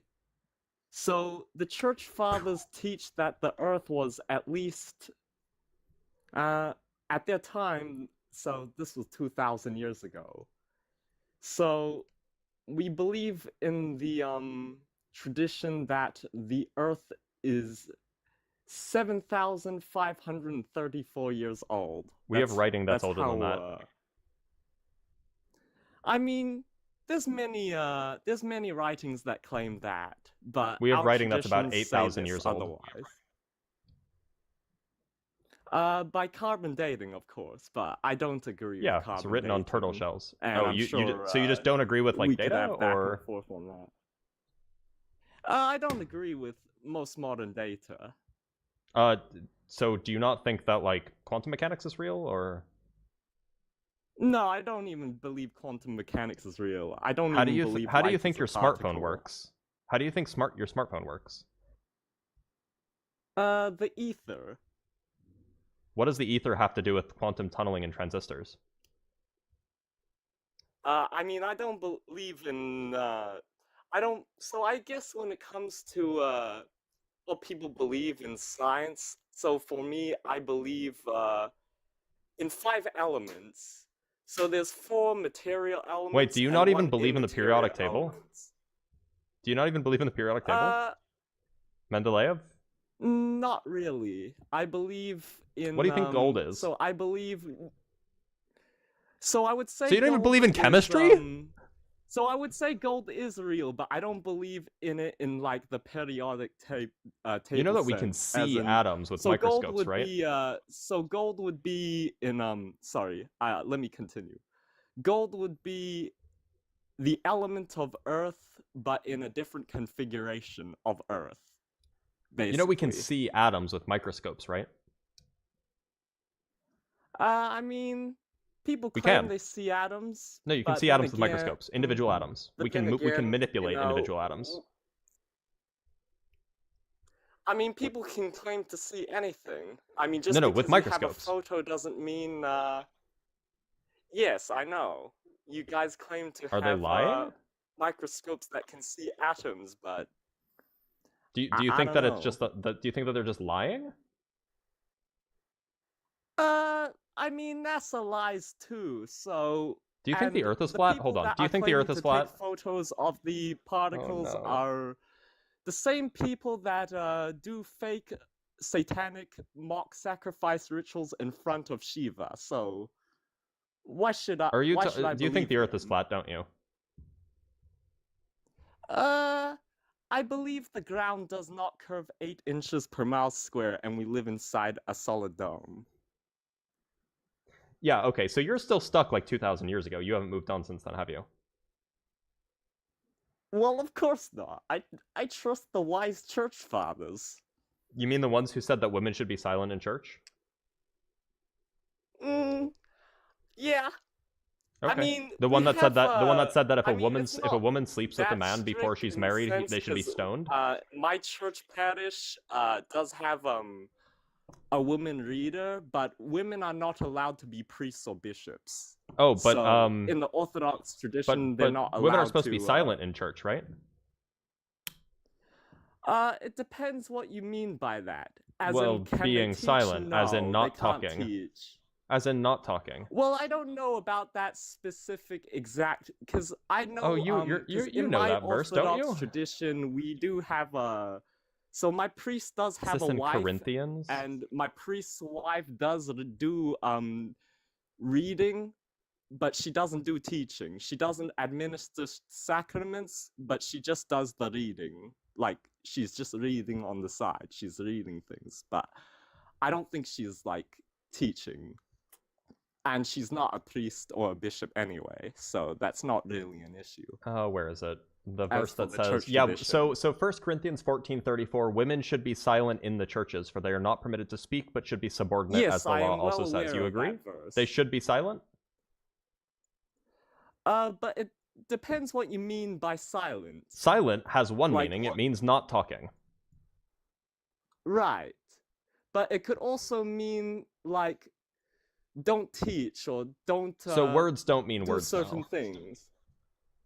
Well, I mean, that's the thing is, you know, we could argue that you don't know Greek and therefore you don't understand what that verse means. Do you want to look at it in Greek? In its We could look at it in Greek context. if you want. Sure, Do you know Greek? but I mean, I personally do not speak Greek, but Okay, so should we That's just just believe what the it people who is. translated it? Because every single translation will say the same thing. this guy says everyone should be silent in church. I mean, No, it doesn't say I everyone mean, should be for silent in us, church. It says when women we're should be doing silent in the church. liturgy, No, it we says do it says singing women and should be we do silent in psalms church. of praise, and So my why are you wife- disobeying my- First My Corinthians? priest's wife, she does singing. Oh, so she's sinning in the eyes of First Corinthians? No, what I Well, mean First is Corinthians she's says singing, women should be like, silent she's in the singing churches. The song. She's So she's singing not the song in the silent. church. Yes. So she's not silent then. Well, I mean, you're taking the verse way too literally. Oh, so we shouldn't take the as Bible in, literally. Don't speak at all. Wait, I so don't we think should- you know hold on, exactly hold what on. that verse means. Hold on, so we shouldn't take the Bible literally? Coming from the person who believes the earth is Well, 7,000 we years should old take and thinks a great flood happened and thinks what that the earth is flat? Well, I mean, what I mean by that, as in, like, verses being literally and metaphorically. Well, yes, I agree. There are instances in the Bible that are very literal. But there are And also the literal verses in ones are Bible that- the literal ones are not women should shut up because they hated women, and they're definitely the earth is flat. Those well, are I the, mean, the we don't hate women. Where I'm- are you no, getting they this did idea 2,000 we years don't ago. Hate women. They did 2,000 years ago. We You don't might hate not. Women. They did. What do you mean? No, they did 2,000 years What ago. do you mean? They did 2,000 years ago. They hated women. Yeah. No, they didn't. They absolutely did. They said that you There's so church so fathers that write if a really so good things about women. What do you oh mean? so they There's, sometimes like, say nice church things and then fathers sometimes they that say write that that they should be amazing things about silent in women. churches. Have you read I could read you Psalms? verse after Psalms verse writes of amazing things about women. The I mean, I Psalm- can- I the can- book of I can, Psalms writes awesome I'm things sure it about does. I can read you women. verse after verse of the Bible saying that women are inferior to men. Give me an example. Wives, be subject to your husbands as is fitting in the Lord. This is Colossians 3:18-19. Husbands, love your wives and never treat them harshly. So that's saying wives be subject That's to your a good husbands. thing. That's a good thing. Another one. We just read women should be silent in the churches. Another one, for a man, this is 1 Corinthians 11:7. For a man ought not have his head veiled, since he is the image and reflection of God, but woman is the reflection of man. Indeed, man was not made from woman, but woman from man. I mean, that's just true. That Well, it's not woman was true, made but from you believe man. it's true because, you'd rather believe a 2,000-year-old or a 2,500-year-old story than, like, what the evidence says. Yeah. I mean, your evidence. Why should I believe your evidence? Because you can see it with your own eyes rather than having to believe some 2,000-year-old book. Really? Yep. You can do the science yourself. You can go Where'd get you see that? yourself a mass spectrometer if you want. You can go get yourself you can go on an archaeological dig if you want. You can go learn how you can do paleontological dating. All of these things you can do yourself. You cannot go back in time 2,000 years and listen to what Jesus was telling people. Right. So you would say carbon dating is infallible. No, I would never say something's infallible. You would say the Bible's infallible, though, right? Oh, okay, then. So I guess we shouldn't believe that then. If Wait, it's not hold on. Is infallible. the Bible infallible? Yes, I would say. Okay, the so Bible again, is if the infallible. Bible's infallible, then why should women be silent in churches? If the Bible is infallible, why should women be silent in churches? Yeah, Well, it depends what you mean by silent. means not talking. Why should we execute women who sleep Means with not somebody before they talking. get married? I mean, you're presupposing that meaning That's on that that's verse so anyways, that's what so words mean. that's If you don't kinda think that words mean hilarious. words, then I guess that we can't have an honest discussion. Well, then let's move on to the other contention, because I really How about wanted Numbers to address 5:11? the problem of evil. How about Numbers 5:11? Numbers 5:11. Yeah. Tell me about that one. These are punishments for women only if they commit adultery. If men commit adultery, they are not executed, but if women commit adultery, they are. I don't know. I'm pretty sure they were executed as well. Nope. We can also talk about women being executed if they're not virgins, but men are not. A man will pay a fine, but a woman, if she's not a virgin on her wedding night, will be stoned to death in front of her parents' house. I'm pretty sure we've also established justice too. Like rapists get killed as well. That's not what the Bible says. The Bible encourages rape. I'm pretty sure it does say that too. Somewhere in Here. Deuteronomy or Deuteronomy Numbers. 20, Deuteronomy 22, 28 through 29. If a man meets a virgin who is not engaged and seizes her and lies with her, and they are discovered, the man who lay with her shall give 50 shekels of silver to the young woman's father, and she shall become his wife. Because he violated her, he shall not be permitted to divorce her as long as he lives. So, man rapes woman. Woman is forced to marry man. Sounds like permitting rape. Well, I mean, that's the thing, is in that specific scenario, it's talking about how that if they have if they do the immoral act, Why not put the man to death? then- Why is he Well, just I mean, allowed it to does marry give the you victim the of his rape? option to- It does give you the No, it option doesn't. to It do explicitly that. says There what to are happen instances if the rape where happens. Because this is the thing, it's not. I'm pretty sure it's not forced. Like It is forced. wife- It literally just said it. the person, not the wife, but the victim is not forced to be with that man. Yes, it That says man she, and can she be shall become his. executed. No. It is forced. The man who lay with her If shall it give is 50 paid, shekels. and I'm if reading she it to you right now. consents, then yes, she The can- man who she lay can with be her shall together. give 50 shekels of silver to the young woman's father, and she shall become his wife. There's no she may become his Yes, wife. she She shall shall. become That her is wife. That means that she has assuming to. that. No, that is assuming that if she accepts. Oh, it doesn't say that though, and I uh, thought your Bible the was person- infallible. Yes, but. So why is your what Bible we so mean vague? by so what we mean by the Bible is infallible is how it is. The Bible is infallible. Well, it seems pretty However, fallible what if it's is encouraging not, rape. What is not infallible is how man interprets the scriptures. It seems That it is seems not pretty infallible. it seems pretty fallible if it's encouraging rape. Well, I mean, you're presupposing your own interpretation over my. This is not my interpretation. So This is the words. This is the words on the page. There's no interpretation here. No, but you're misinterpreting the words. Oh, That's what's what the I would say. misinterpretation? What's the error that I've made? Well, like I said before, the wife is not forced. It says shall, This not is may. It says assuming- shall. No, but Shall no, means this is it's going to happen. assuming- No, this is assuming that when the person, he pays the fine, Yep. and the wife agrees to. It doesn't say be anything with about the that wife agreeing. It just person. says he pays the fine, she becomes the wife. Yes. There's that no is about agreement that part. mentioned. There's no agreement mentioned. No, I'm pretty sure there is something Nope. mentioned. I Where it read the does whole verse say to you. that if I read the whole verse to you. Yes, but you're sectioning one part off. I could go. Do you want to grab read the entirety? Do you want to read the entirety I could together? go grab the of church Deuteronomy 22? fathers' interpretations for you. I could Oh, go so wait a grab minute. it. The Bible is so imperfect it requires some sophisticated interpretation in order to understand what it says. Why is your God such a shitty No, communicator? What I mean, no. So the Bible is infallible, but man interpreting the Bible is not infallible. We're just reading That the is words on the what I page. mean. Yes, but you can twist anyone's words to say anything.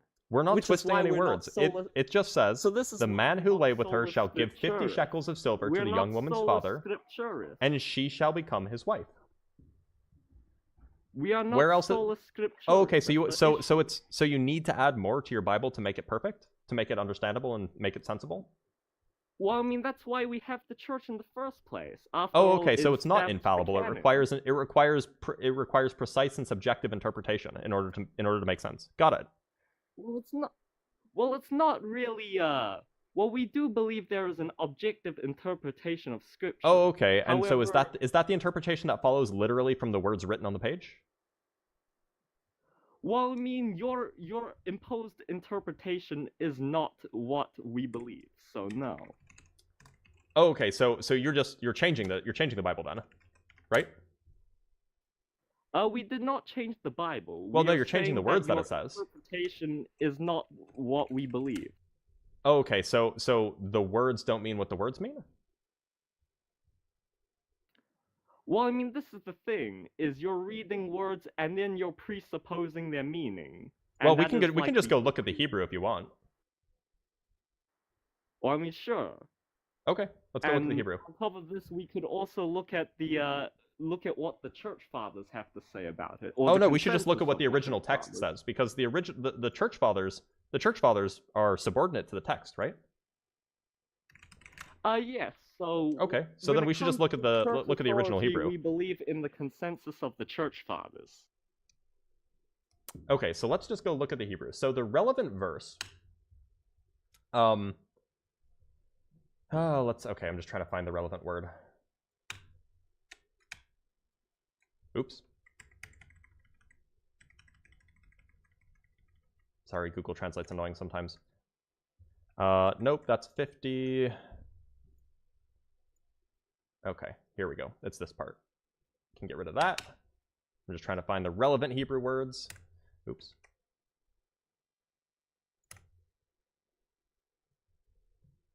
Okay, so here we have the relevant Hebrew words. Then the man that lay with her shall give unto the damsel's father 50 shekels of silver, and she shall be his wife. So, seems pretty unambiguous to me.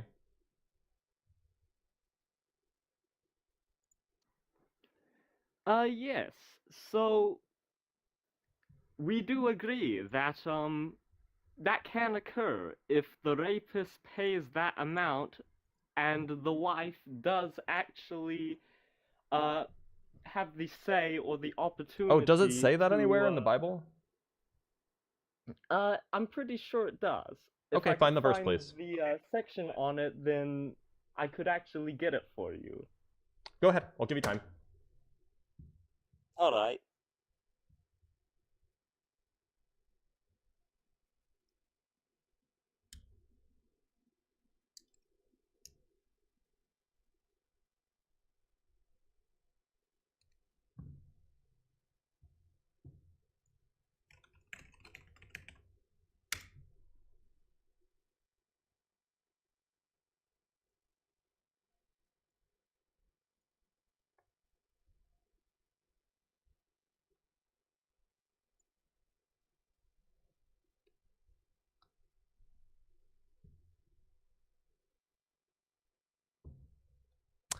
Anyway, if you guys are watching, regardless of where you're watching from, make sure to like and follow, subscribe, all of these things that you should be doing.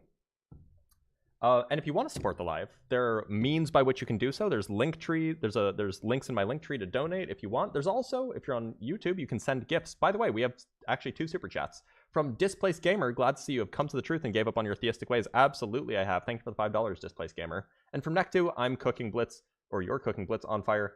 I am indeed on fire. I will take no shit today. I'm not in a mood. Indeed, indeed. So y'all remember to like the live. If you're watching on TikTok, if we get to 100k likes on TikTok, I'll put my hair down. Yeah, also, if you want to send shekels, that's fine too. Indeed.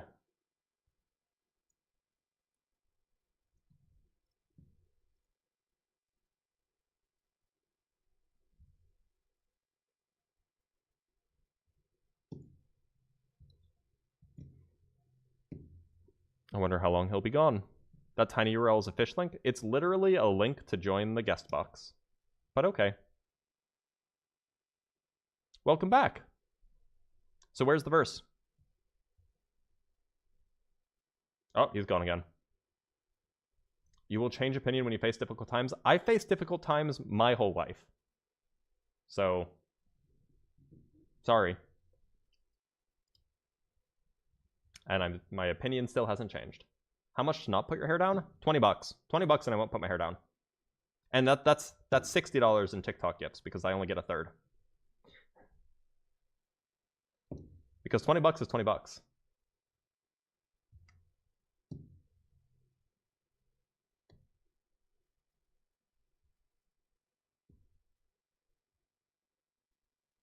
I don't know what the value of 50 shekels is today. How about 20 shekels? No, that's not enough.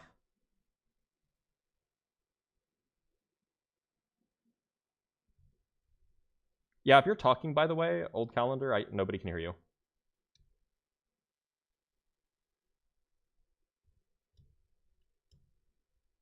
Welcome back.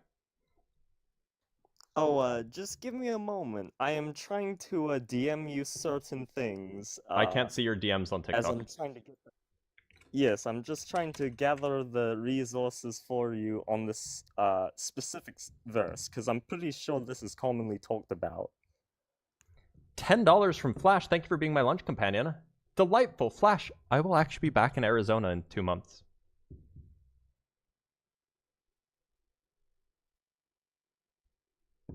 Oh yeah, tell me about it. That buying power for $20 already on its way down.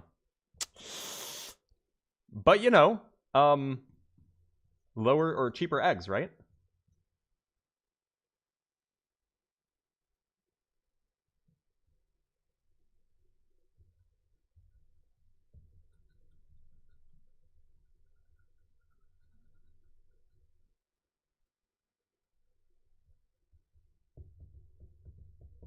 Yeah, short-term pain, long-term gain. Yeah, that's right. Definitely. Yeah. He's DMing me. All right, let's see what the DM says. The rabbis never interpreted this law to mean that the victim was obligated. Okay, according to who? Where's the verse? I'm looking for the verse. Yeah, he sent me something about what the rabbis intended. The rabbis didn't write the verse, by the way. Interestingly enough, rabbis didn't write the Hebrew Bible, like, obviously.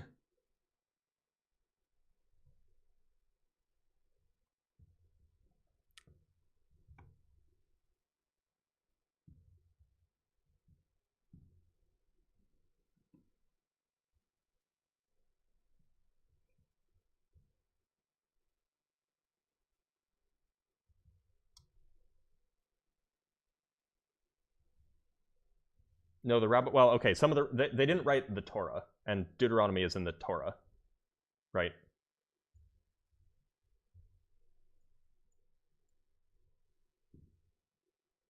He claims human rights is for libtards in the video. I'm sure. Yeah. Well, no. I mean, rabbis existed before 70 CE. The Pharisees were essentially rabbis, but they were known as like sages. It's either the Pharisees or the Sadducees. Oh no, I'm sorry. It was the Sadducees that were the sages.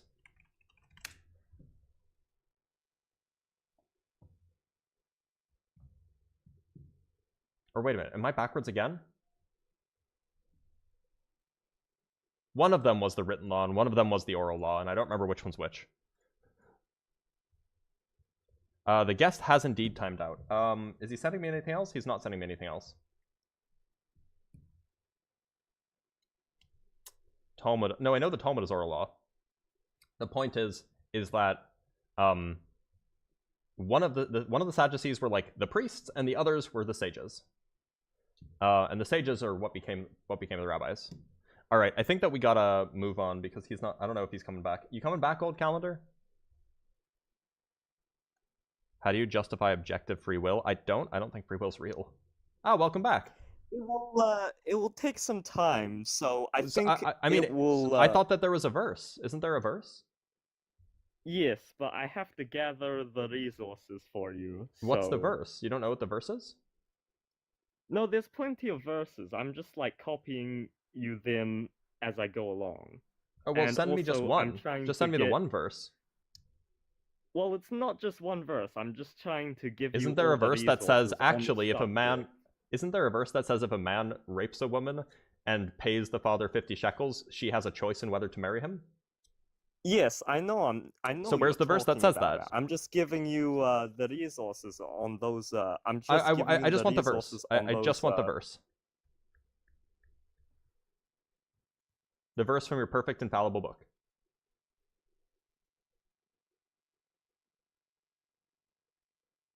I actually don't think that there is such a verse, which is why it's taking so long.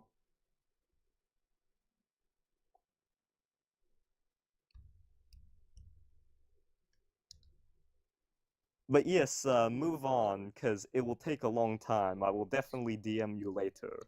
Okay, good luck. Have a good one. The earth ain't flat. Science be with ye.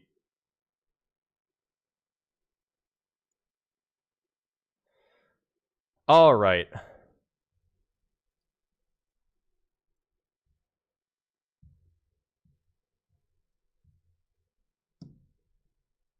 Let's bring up another guest.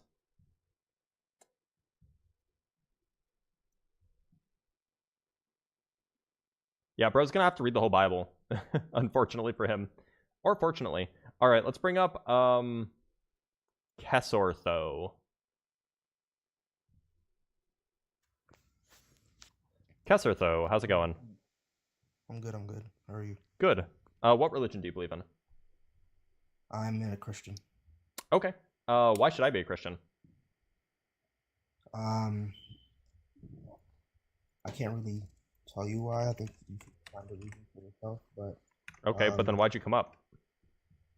the reason I think you should become a Christian is because it has great morals overall. It It does. The great morals of if a man rapes a virgin, then she should be forced to marry him. Those great morals.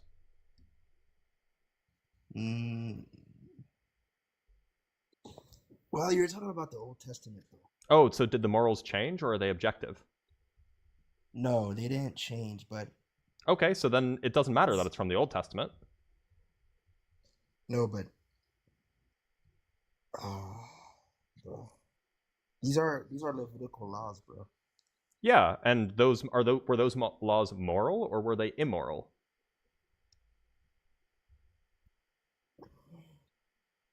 It's pretty hard to explain that, but Yeah, I bet. It'd be a lot easier if it was just a story, a set of laws made up by men. No, I mean, these laws were given to the Israelites because Why would God give immoral laws? obviously everybody needs moral laws. No, immoral laws. Forcing a virgin who was raped to marry her rapist is not moral. Can you quote the verse one more time? Yes. All right. If a man meets a virgin who is not engaged and seizes her and lies with her, and they are discovered, the man who lay with her shall give 50 shekels of silver to the young woman's father, and she shall become his wife. Which chapter? This is Deuteronomy 22, verse 28 and 29.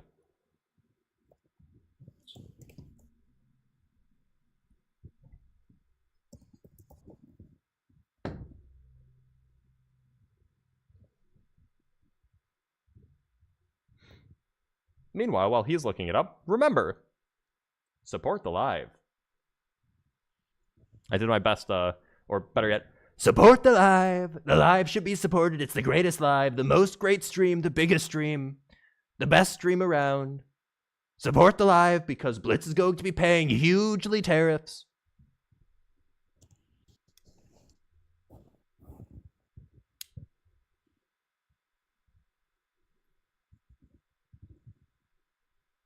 All right, let's see.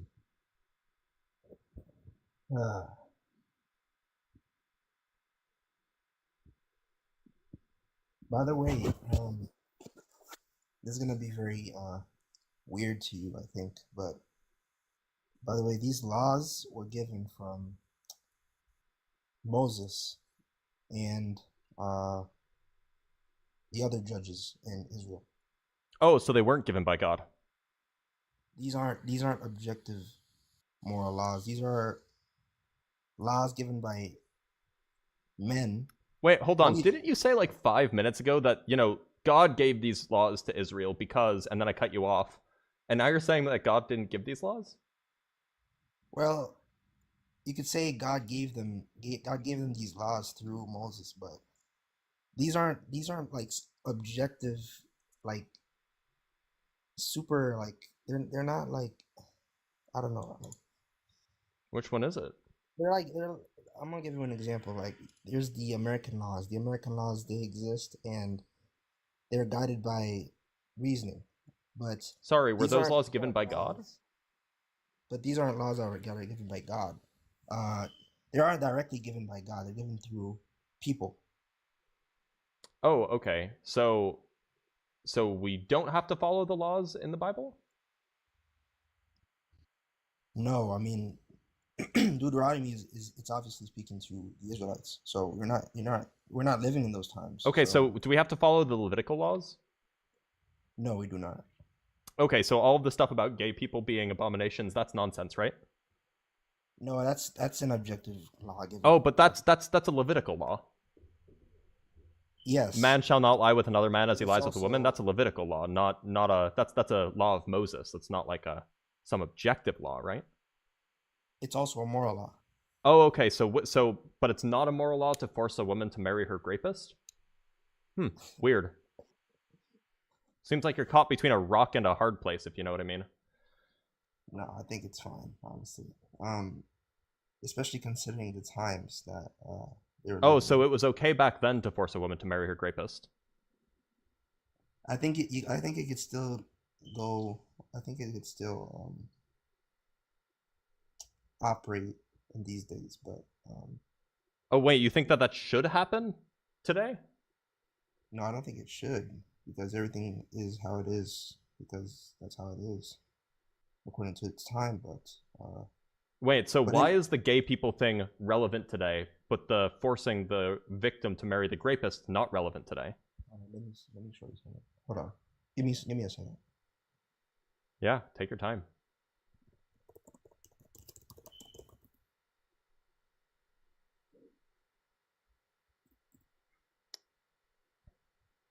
But context indeed. Indeed, everything is how it is because that's how it is. That's how it's ordered. Yes, I think. You know, I Um, was making fun of you a little bit because you said something that meant nothing. Like, why is it that one of the Levitical laws that gay sex is an abomination is you know, still relevant today, but another law, a Deuterocanon law, is not relevant anymore.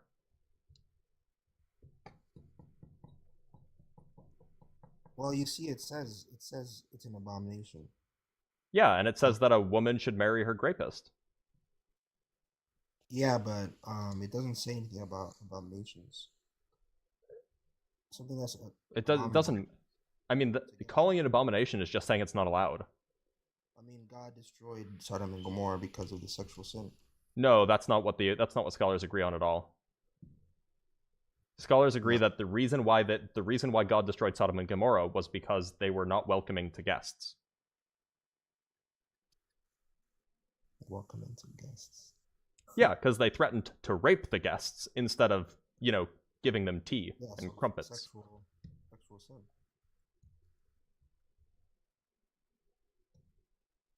That is sexual sin. That wasn't really- why Sodom and Gomorrah were punished. That's not what scholars agree with.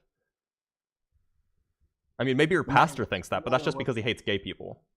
No matter what the scholars think, there's interpretations, and these scholars have their own Oh, interpretation of it. so the people who study the Bible for their entire lives, they're more likely to be wrong than random guy on TikTok?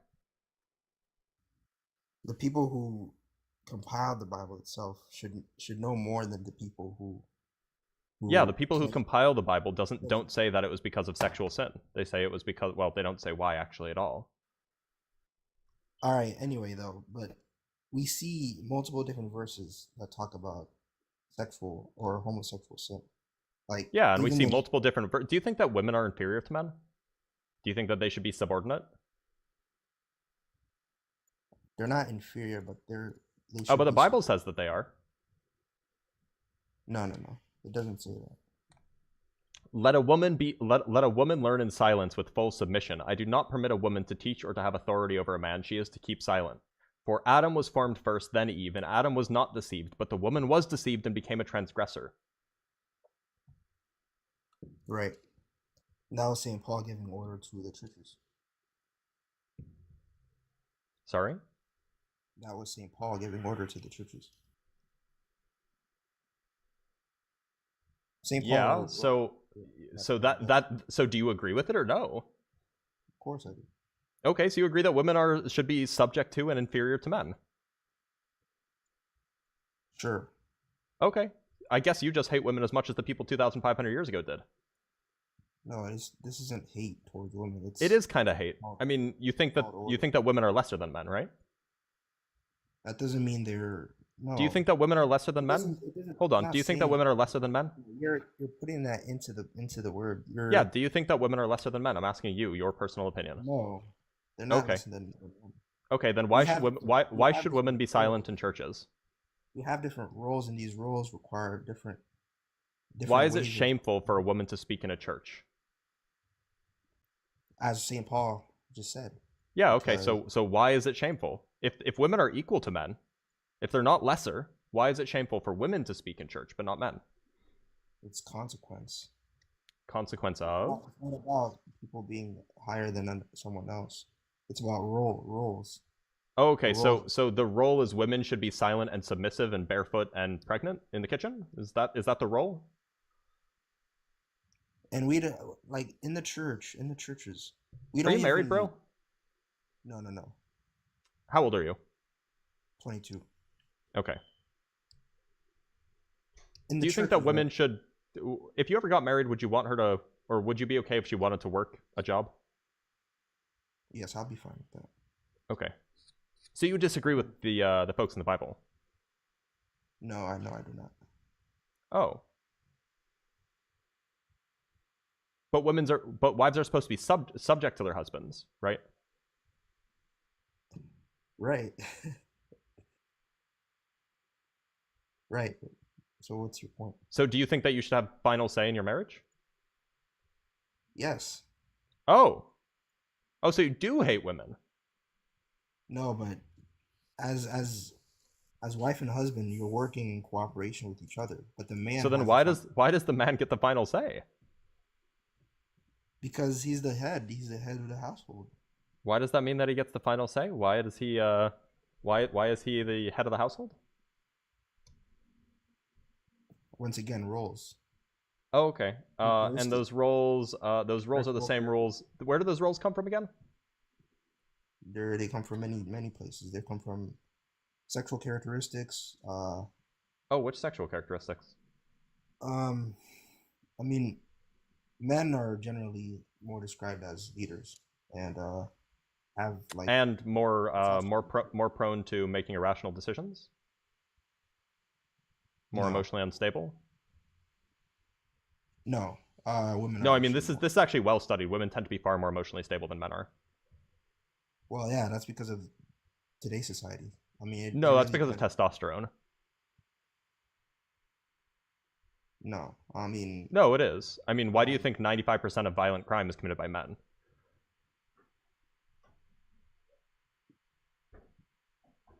I think this is so irrelevant to the Well, I topic. mean, look, you build your you built your social views off of the Bible, apparently, and your social views require that there are certain roles that are not cogent with the way that our biology actually is.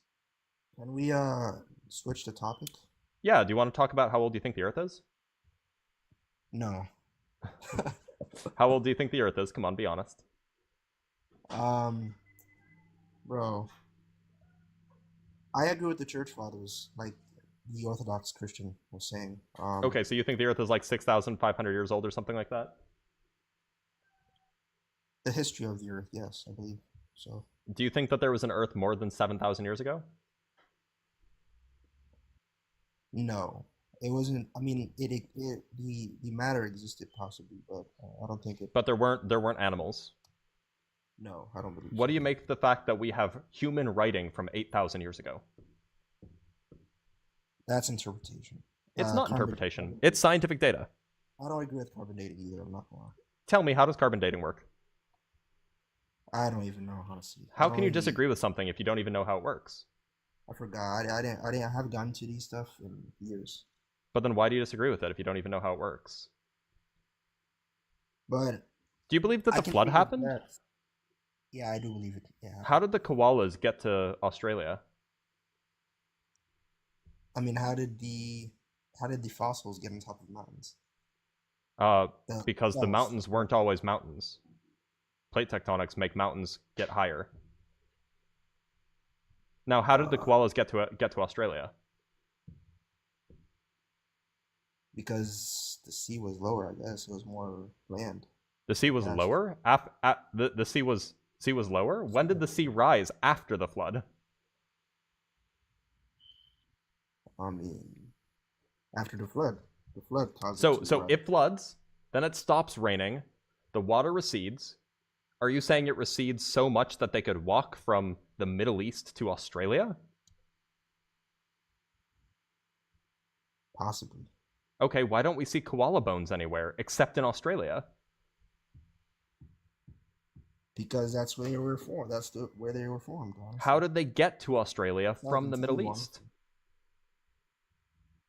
How's this gonna prove to you that God Well, it'll exists? prove that a flood didn't happen. And if a flood didn't happen, then we can't trust the Bible. And if we can't trust the Bible, why should we believe in a can't God? trust the Bible because there's many different cultures that claim there was a worldwide flood. The only They- cultures that have worldwide flood or worldwide flood myths are those that live near dangerously flooding rivers. That's it. Those are the only cultures that happen. For example, Egypt, which was right next door to the Israelites, does not have a worldwide flood myth. If it flooded, why didn't they record it? Are you sure about that? I'm sure about that. They actually loved the flood. The Nile flooded every year, and so they were able to actually use that. It didn't destroy anything. Okay, so there's the Manvantara Sandhya in Hinduism. Yeah, that's the Indus River had dangerous floods, which is why they would have flood myths. There's the Deucalion and Pyrrha in Greek mythology. Okay. Eridogenesis in Mesopotamian culture. Well, yeah, that's where the Israelites get it from, right? But there's also the Great Flood of the Yellowstone Valley, the Cayenne Flood story. Yeah, so you still haven't explained how the koalas get to Australia. Bruh, this isn't my expertise at all. It does. I- What I is your didn't- expert? Hold on. What is your expertise? We can talk about that. I want to talk about which. Damn it! I should have said it. We'll grant that. Fuck, that would have been funny. What was the other topic you guys were talking about? I forgot, honestly. I don't know. The age of the earth. Evil. Yeah, I'd rather talk about evil, honestly. You'd rather talk about evil. Okay, so why does God allow? Why does God force women to marry their rapists? Seems kind of evil. Because that's the order that man operates. God doesn't. Would you say that's evil or no? God isn't gonna take the role of a human being unless you're talking about Christ, who took the role of sin or of taking on sin. The Sorry, punishment. would you say it's so? If let's say that I'm a judge, right? I'm like I'm a judge. A man gets convicted of raping a virgin, right? And I slam my gavel down and I'm like, okay, virgin, you have to marry the man. Would I be a good judge or a bad judge? I mean, I don't really. I mean, you would be a bad judge. Okay, honestly. so God is a bad judge. I'm glad we agree. No, because Moses. Or Moses was was Moses a bad judge? Moses was the one who wrote that. So Moses but was we a bad. don't- we don't Moses was know- so Moses was defying God. Okay. No, but we don't know the situation back then. Oh, the situation where it's somehow okay to force a woman to marry her rapist? What No. situation makes that okay?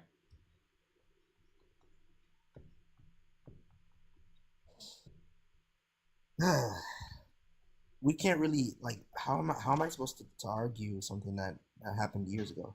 Like, Well, what you're supposed to say, the reasonable thing to say is, yeah, the Hebrew Bible was written by men, and it was not, the God that it talks about is not the real God. That's what you're supposed to say if you want to be a reasonable Christian. The books of the Bible entirely were mostly written by men. Well, yeah, but then you also have to say that they weren't inspired by God.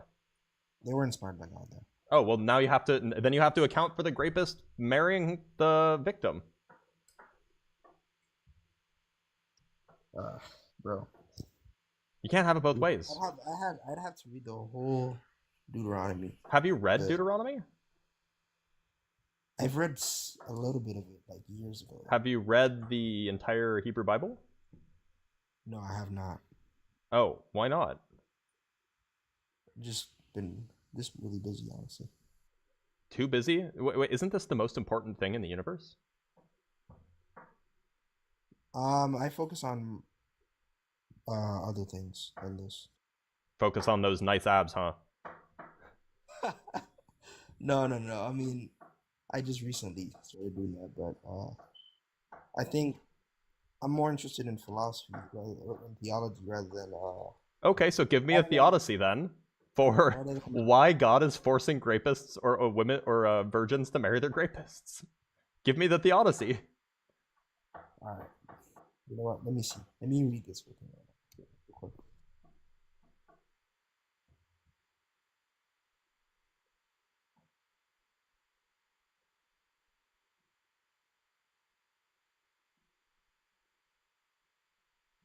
Give me a second, sorry.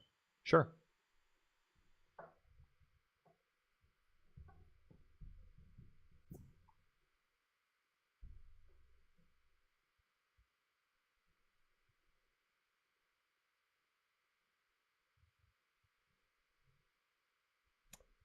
By the way, I'll remember to like the live. May as well. If we get to 100K, which we're almost at on YouTube, if we get to 100K, I'll put my hair down. Unless somebody doesn't want me to do that, then they have to pay me $60, which is $20 for me. Or you can send it on Cash App, I guess. I don't know why you wouldn't want me to put my hair down, though.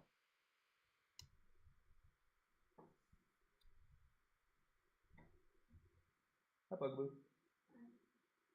Want to say hi? To the camera? Okay. Where's the fluffy kitty? Let me go get her while Abs McGee over here is busy. Let me go get the kitty cat. No! She just wants to play. Okay, never mind. Somebody did send glasses, and I appreciate it. I just can't read Cyrillic, so I can't thank you.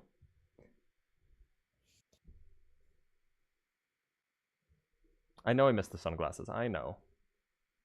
Can we do physics instead of religion? That's all of my videos are physics.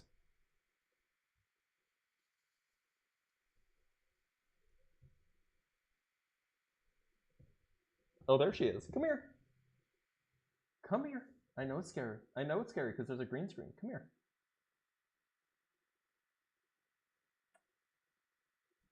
Well, yeah, I'm reading this. I'm reading the laws concerning sexual morality in Deuteronomy, and there's punishments to the man as well.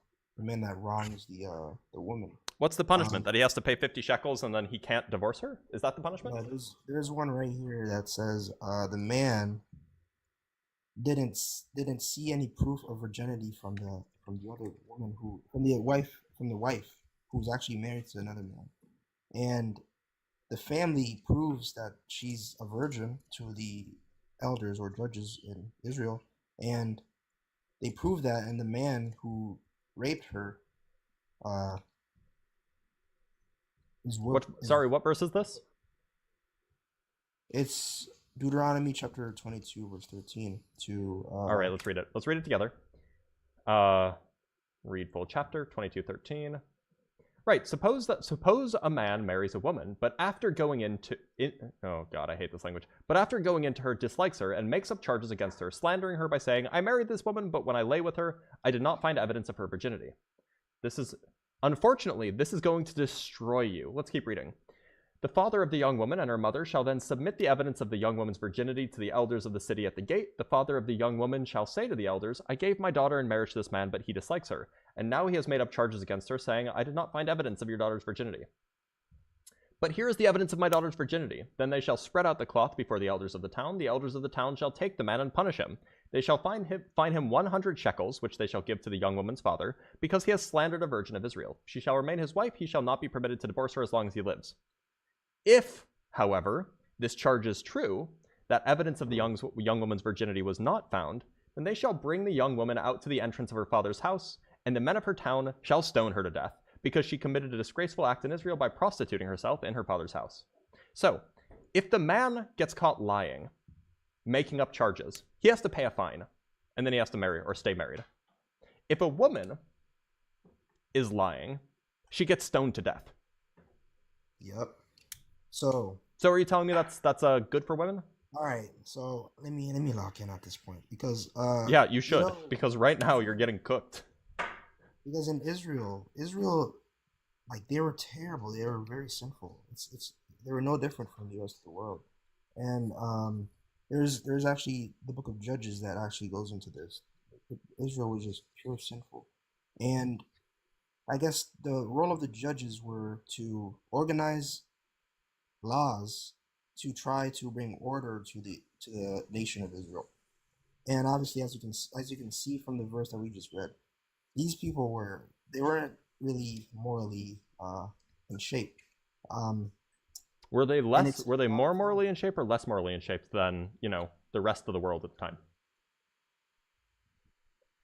There were more because obviously they have the role. Okay, so it's irrelevant then, right? It's irrelevant. What do you mean? Yeah, because they weren't more immoral than any other community at the time, but God only commanded the they're Israelites to do this.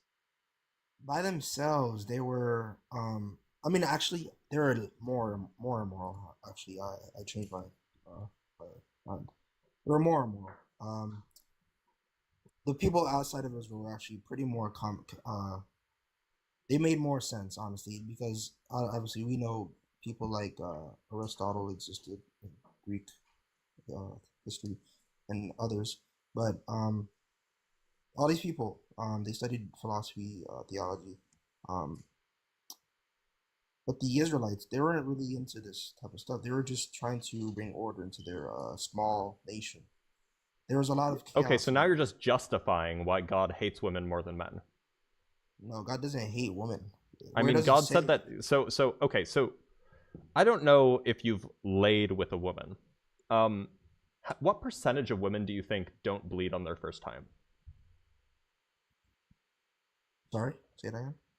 So, what percentage of women do you think bleed on their first time? Bleed on their first time? Yes. You mean you're talking about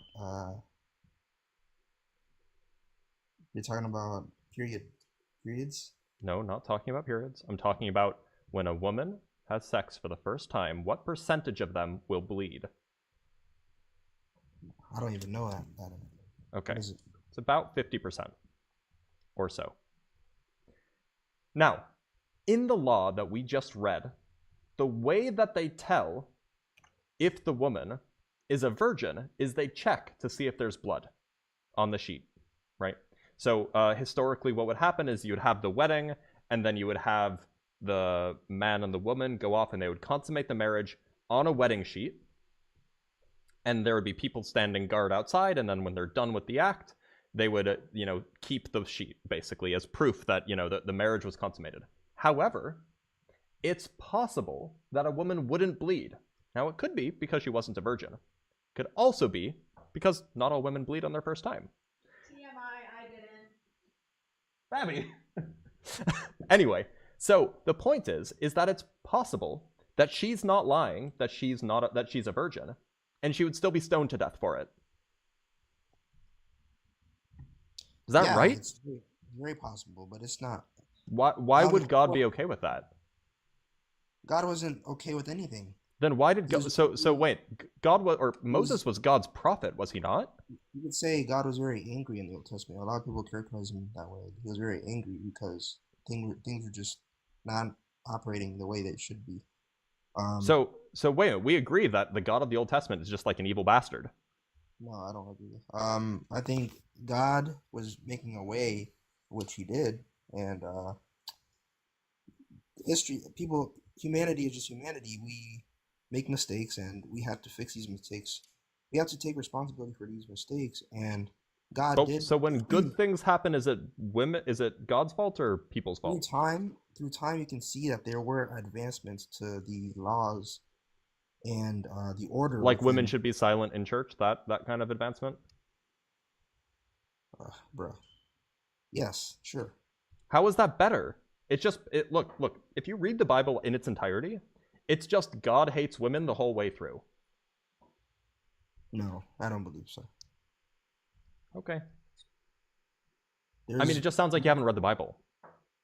These verses that you're talking about are the verses that are very they're very focused upon women. Upon women, upon God hating women. Yeah. In the modern world, there's a lot of verses. There's a lot of books that speak highly of women. That especially speak highly of individual women, sure, but not of women as a whole. nah, it speaks highly of women overall because it literally gives women the responsibility of being the carriers of God. Women literally carry God because obviously I'm referring to Saint Mary.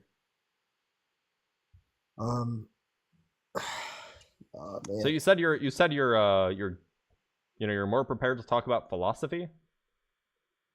Yeah, sure. Okay, what philosophical arguments for the existence of God you got? Philosophical arguments. Like I like the conversation you had with the first person I joined with. He was talking about the children and stuff drowning. And you brought the premise that bad things happen in the world, and that proves that God doesn't exist. But good things also happen, which shows that God might also exist. So what I'm basically saying is that that's a false dichotomy. You can't use an argument that Well, no, I says, mean, look, if only good things happened, that's what we would expect under a world with an all-knowing, all-loving, all-powerful God. However, we would not expect a world where there's evil. And yet there is evil, which means that the God hypothesis but there's is also less good. probable. Sure, but there's also good. There's good things that That also happen. we would expect that under the God hypothesis. Under the naturalistic hypothesis, we would And I think expect some evil and some good and some neutral. Under the God hypothesis, we would expect only good.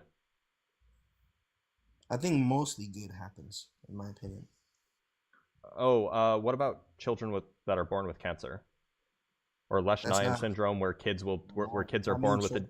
kids are born with Not a many, genetic defect that causes them to scratch out their own eyes? not many children are actually born with that though. Yeah, but it does happen, right? It happens, but there's more. And what about good what things. about malaria, which is responsible for killing something like 5% of all of humans that have ever lived? Yeah, 5%. There's another 95% that live. That died from other things. You're right. Yeah, everybody dies, of course. Not so. What percentage of people do you think die in horrible pain? Let's say 45%. No, it's way more. It's like way more, Mm. especially if you go back more than 100 years. But I still think more good things occur because death Okay, is under death, what death measure? is Under what measure death do you is figure that? death is just death is inevitable. It's always gonna happen. Death is inevitable. Suffering no is not. matter no matter how it happens. It's not the death that's important. It's the suffering. Yeah, and suffering always happens. It Suffering's has not to. inevitable. God could have prevented suffering. Even if death was inevitable, We can God could have prevent prevented suffering. suffering. Yeah, of course he could. We can prevent. Humanity can prevent suffering. Human can prevent We place- bone we cancer, place- the we suffering place from too bone much- cancer. We place too much responsibility upon God, but we don't take responsibility. God is the within ourselves. ruler of the universe. He is And responsible. That's his whole thing. And we have control as well. I thought you said you were good at philosophy. Yeah, I am. But you're not Okay. considering the good things that occur in the world. So your refutation of the problem of evil is, but actually there are good things too. There's more good things. There's life. Do you Life- understand the problem of evil? Like, do you understand the philosophical implications of the problem of evil? Either the logical or the evidential problem of evil. I don't remember, but you can recall. You can. Okay, so the evidential problem of evil is that if an all-knowing, all-loving, all-powerful God exists, we would expect there to be no evil. No gratuitous evil, I should say. Gratuitous meaning unnecessary. We observe gratuitous evil. Therefore, the probability that an all-knowing, all-loving, all-powerful God exists is low.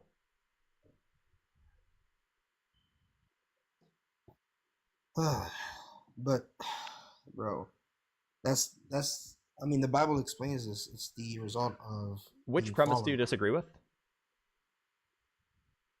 I disagree with that it occurs for no relevant reason. Sorry, which Yeah. premise did you disagree with? There were only two premises. Ah. So you're talking about I disagree with the whole thing. I guess. Which premise do you disagree with? Premise 1, premise 2, or premise 1 and premise 2? Premise 2. All right, why do you disagree with premise 2? Because it happens for a reason. Everything happens for a reason. Sorry, can you repeat to me what you think premise 2 was? Because you said it just happens.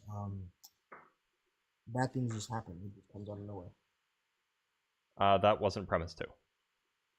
Premise 2 is Sorry. that gratuitous evil exists. Do you agree or disagree? Evil exists. I agree. Okay. So then you must disagree with premise 1. I guess. What was premise Okay. 1 again? Premise 1 is that if an all-knowing, all-loving, all-powerful God exists, we would expect no gratuitous evils. No, but yeah, but my argument is that I disagree with premise 1. Then Okay, why? Because I think all suffering, even if it's gratuitous, it happens for a reason. So gratuitous evils are those for which there is no greater good that comes as a result of the evil. How do we know there's no greater good? That's what a gratuitous evil. That's how a gratuitous evil is defined as. I think there's always a greater good. Okay, so then you disagree with premise 2, that there are no gratuitous evils. Yeah, sure. Okay, so what would you say about I don't know, the Holocaust? Was that a gratuitous evil? Did that have a greater good? The Holocaust? Yeah. Humans were responsible for that. But did it have a greater good?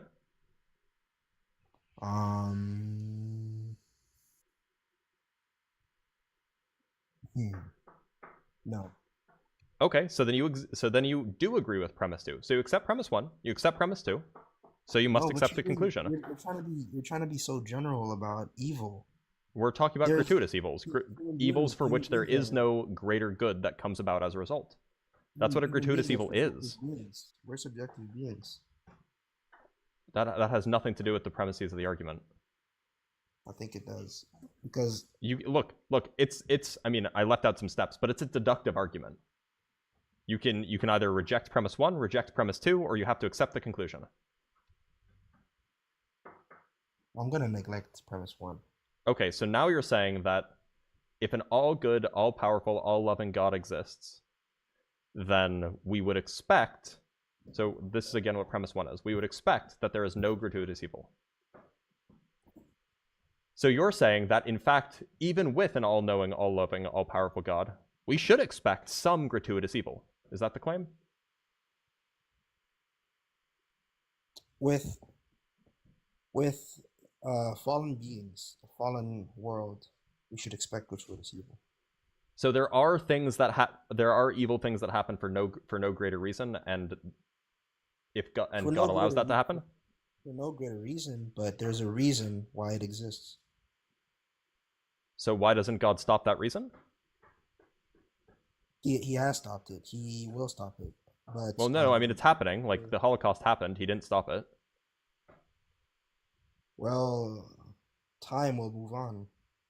Time. What does that mean? Time will move on? What? What does that have to do with anything? Because time is what's, bro. You realize time is what's separating good thing from. I mean, I'm so rusty on philosophy, bro. Shoot. Damn. Hold on. Let me. You think. asked for this. I did ask for it. No worries.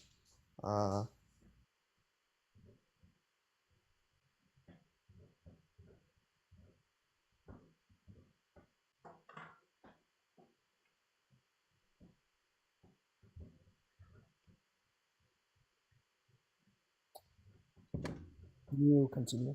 Continue. Continue with what? What That's you the were evidential saying. problem of evil. It doesn't seem like you can justify, you know, it doesn't seem like you can justify an objection to either of them, to either of the premises. Maybe we should call it there, and you should go, you know, put some WD-40 on your philosophy skills. Hold on. But, bro, I really don't understand because I don't understand your disbelief because good things still happen. Good things. That's happen for irrelevant for the problem of evil. Even- The problem even of good evil things is happen. not. The problem of evil is not there are more bad things than good things. The problem of evil is that there are bad things at all. They're unjustified bad things. That's the problem of evil. Yeah. Well, my argument is that in a fallen state, there's always going to be Why are there gratuitous, unjustified bad things? unjustified bad things. I mean, it's the result of a lack of order. So why doesn't God prevent it? He could. I mean, when it comes to order, we're the ones who are in control of that within ourselves. I'm sorry. So God can't prevent it? He can prevent it, but we're Oh, also so why doesn't he? responsible. We're also responsible for the lack of Wait, why doesn't he order prevent it though? because we have authority within ourselves as well. Well, why does that's not answering my question. Properties about us has nothing to do with why he doesn't do something.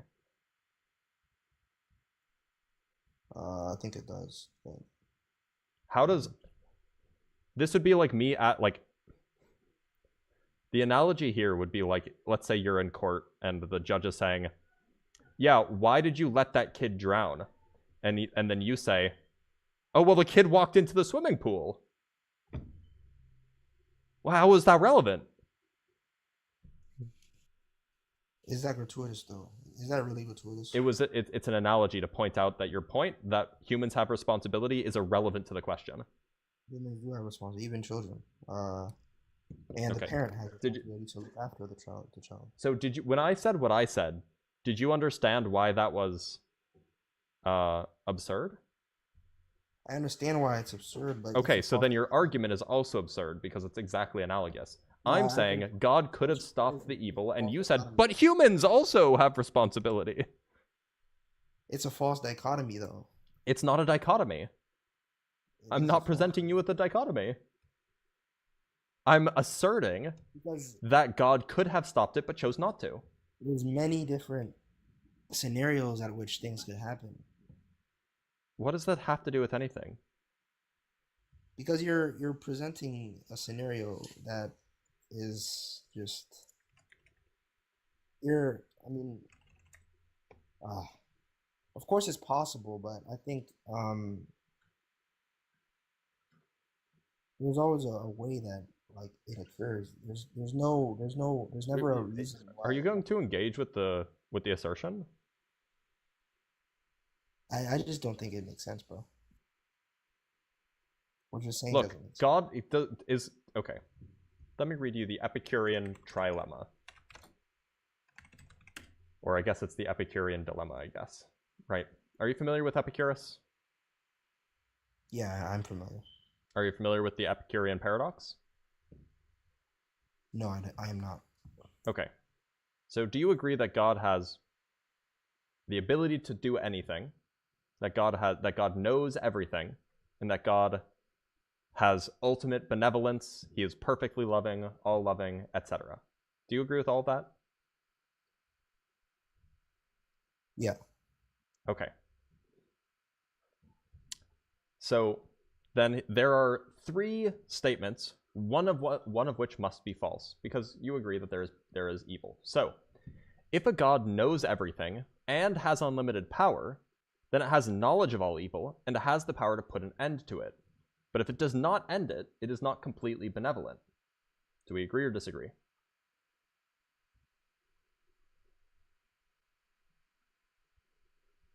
But we're placing our own definitions onto the supreme God.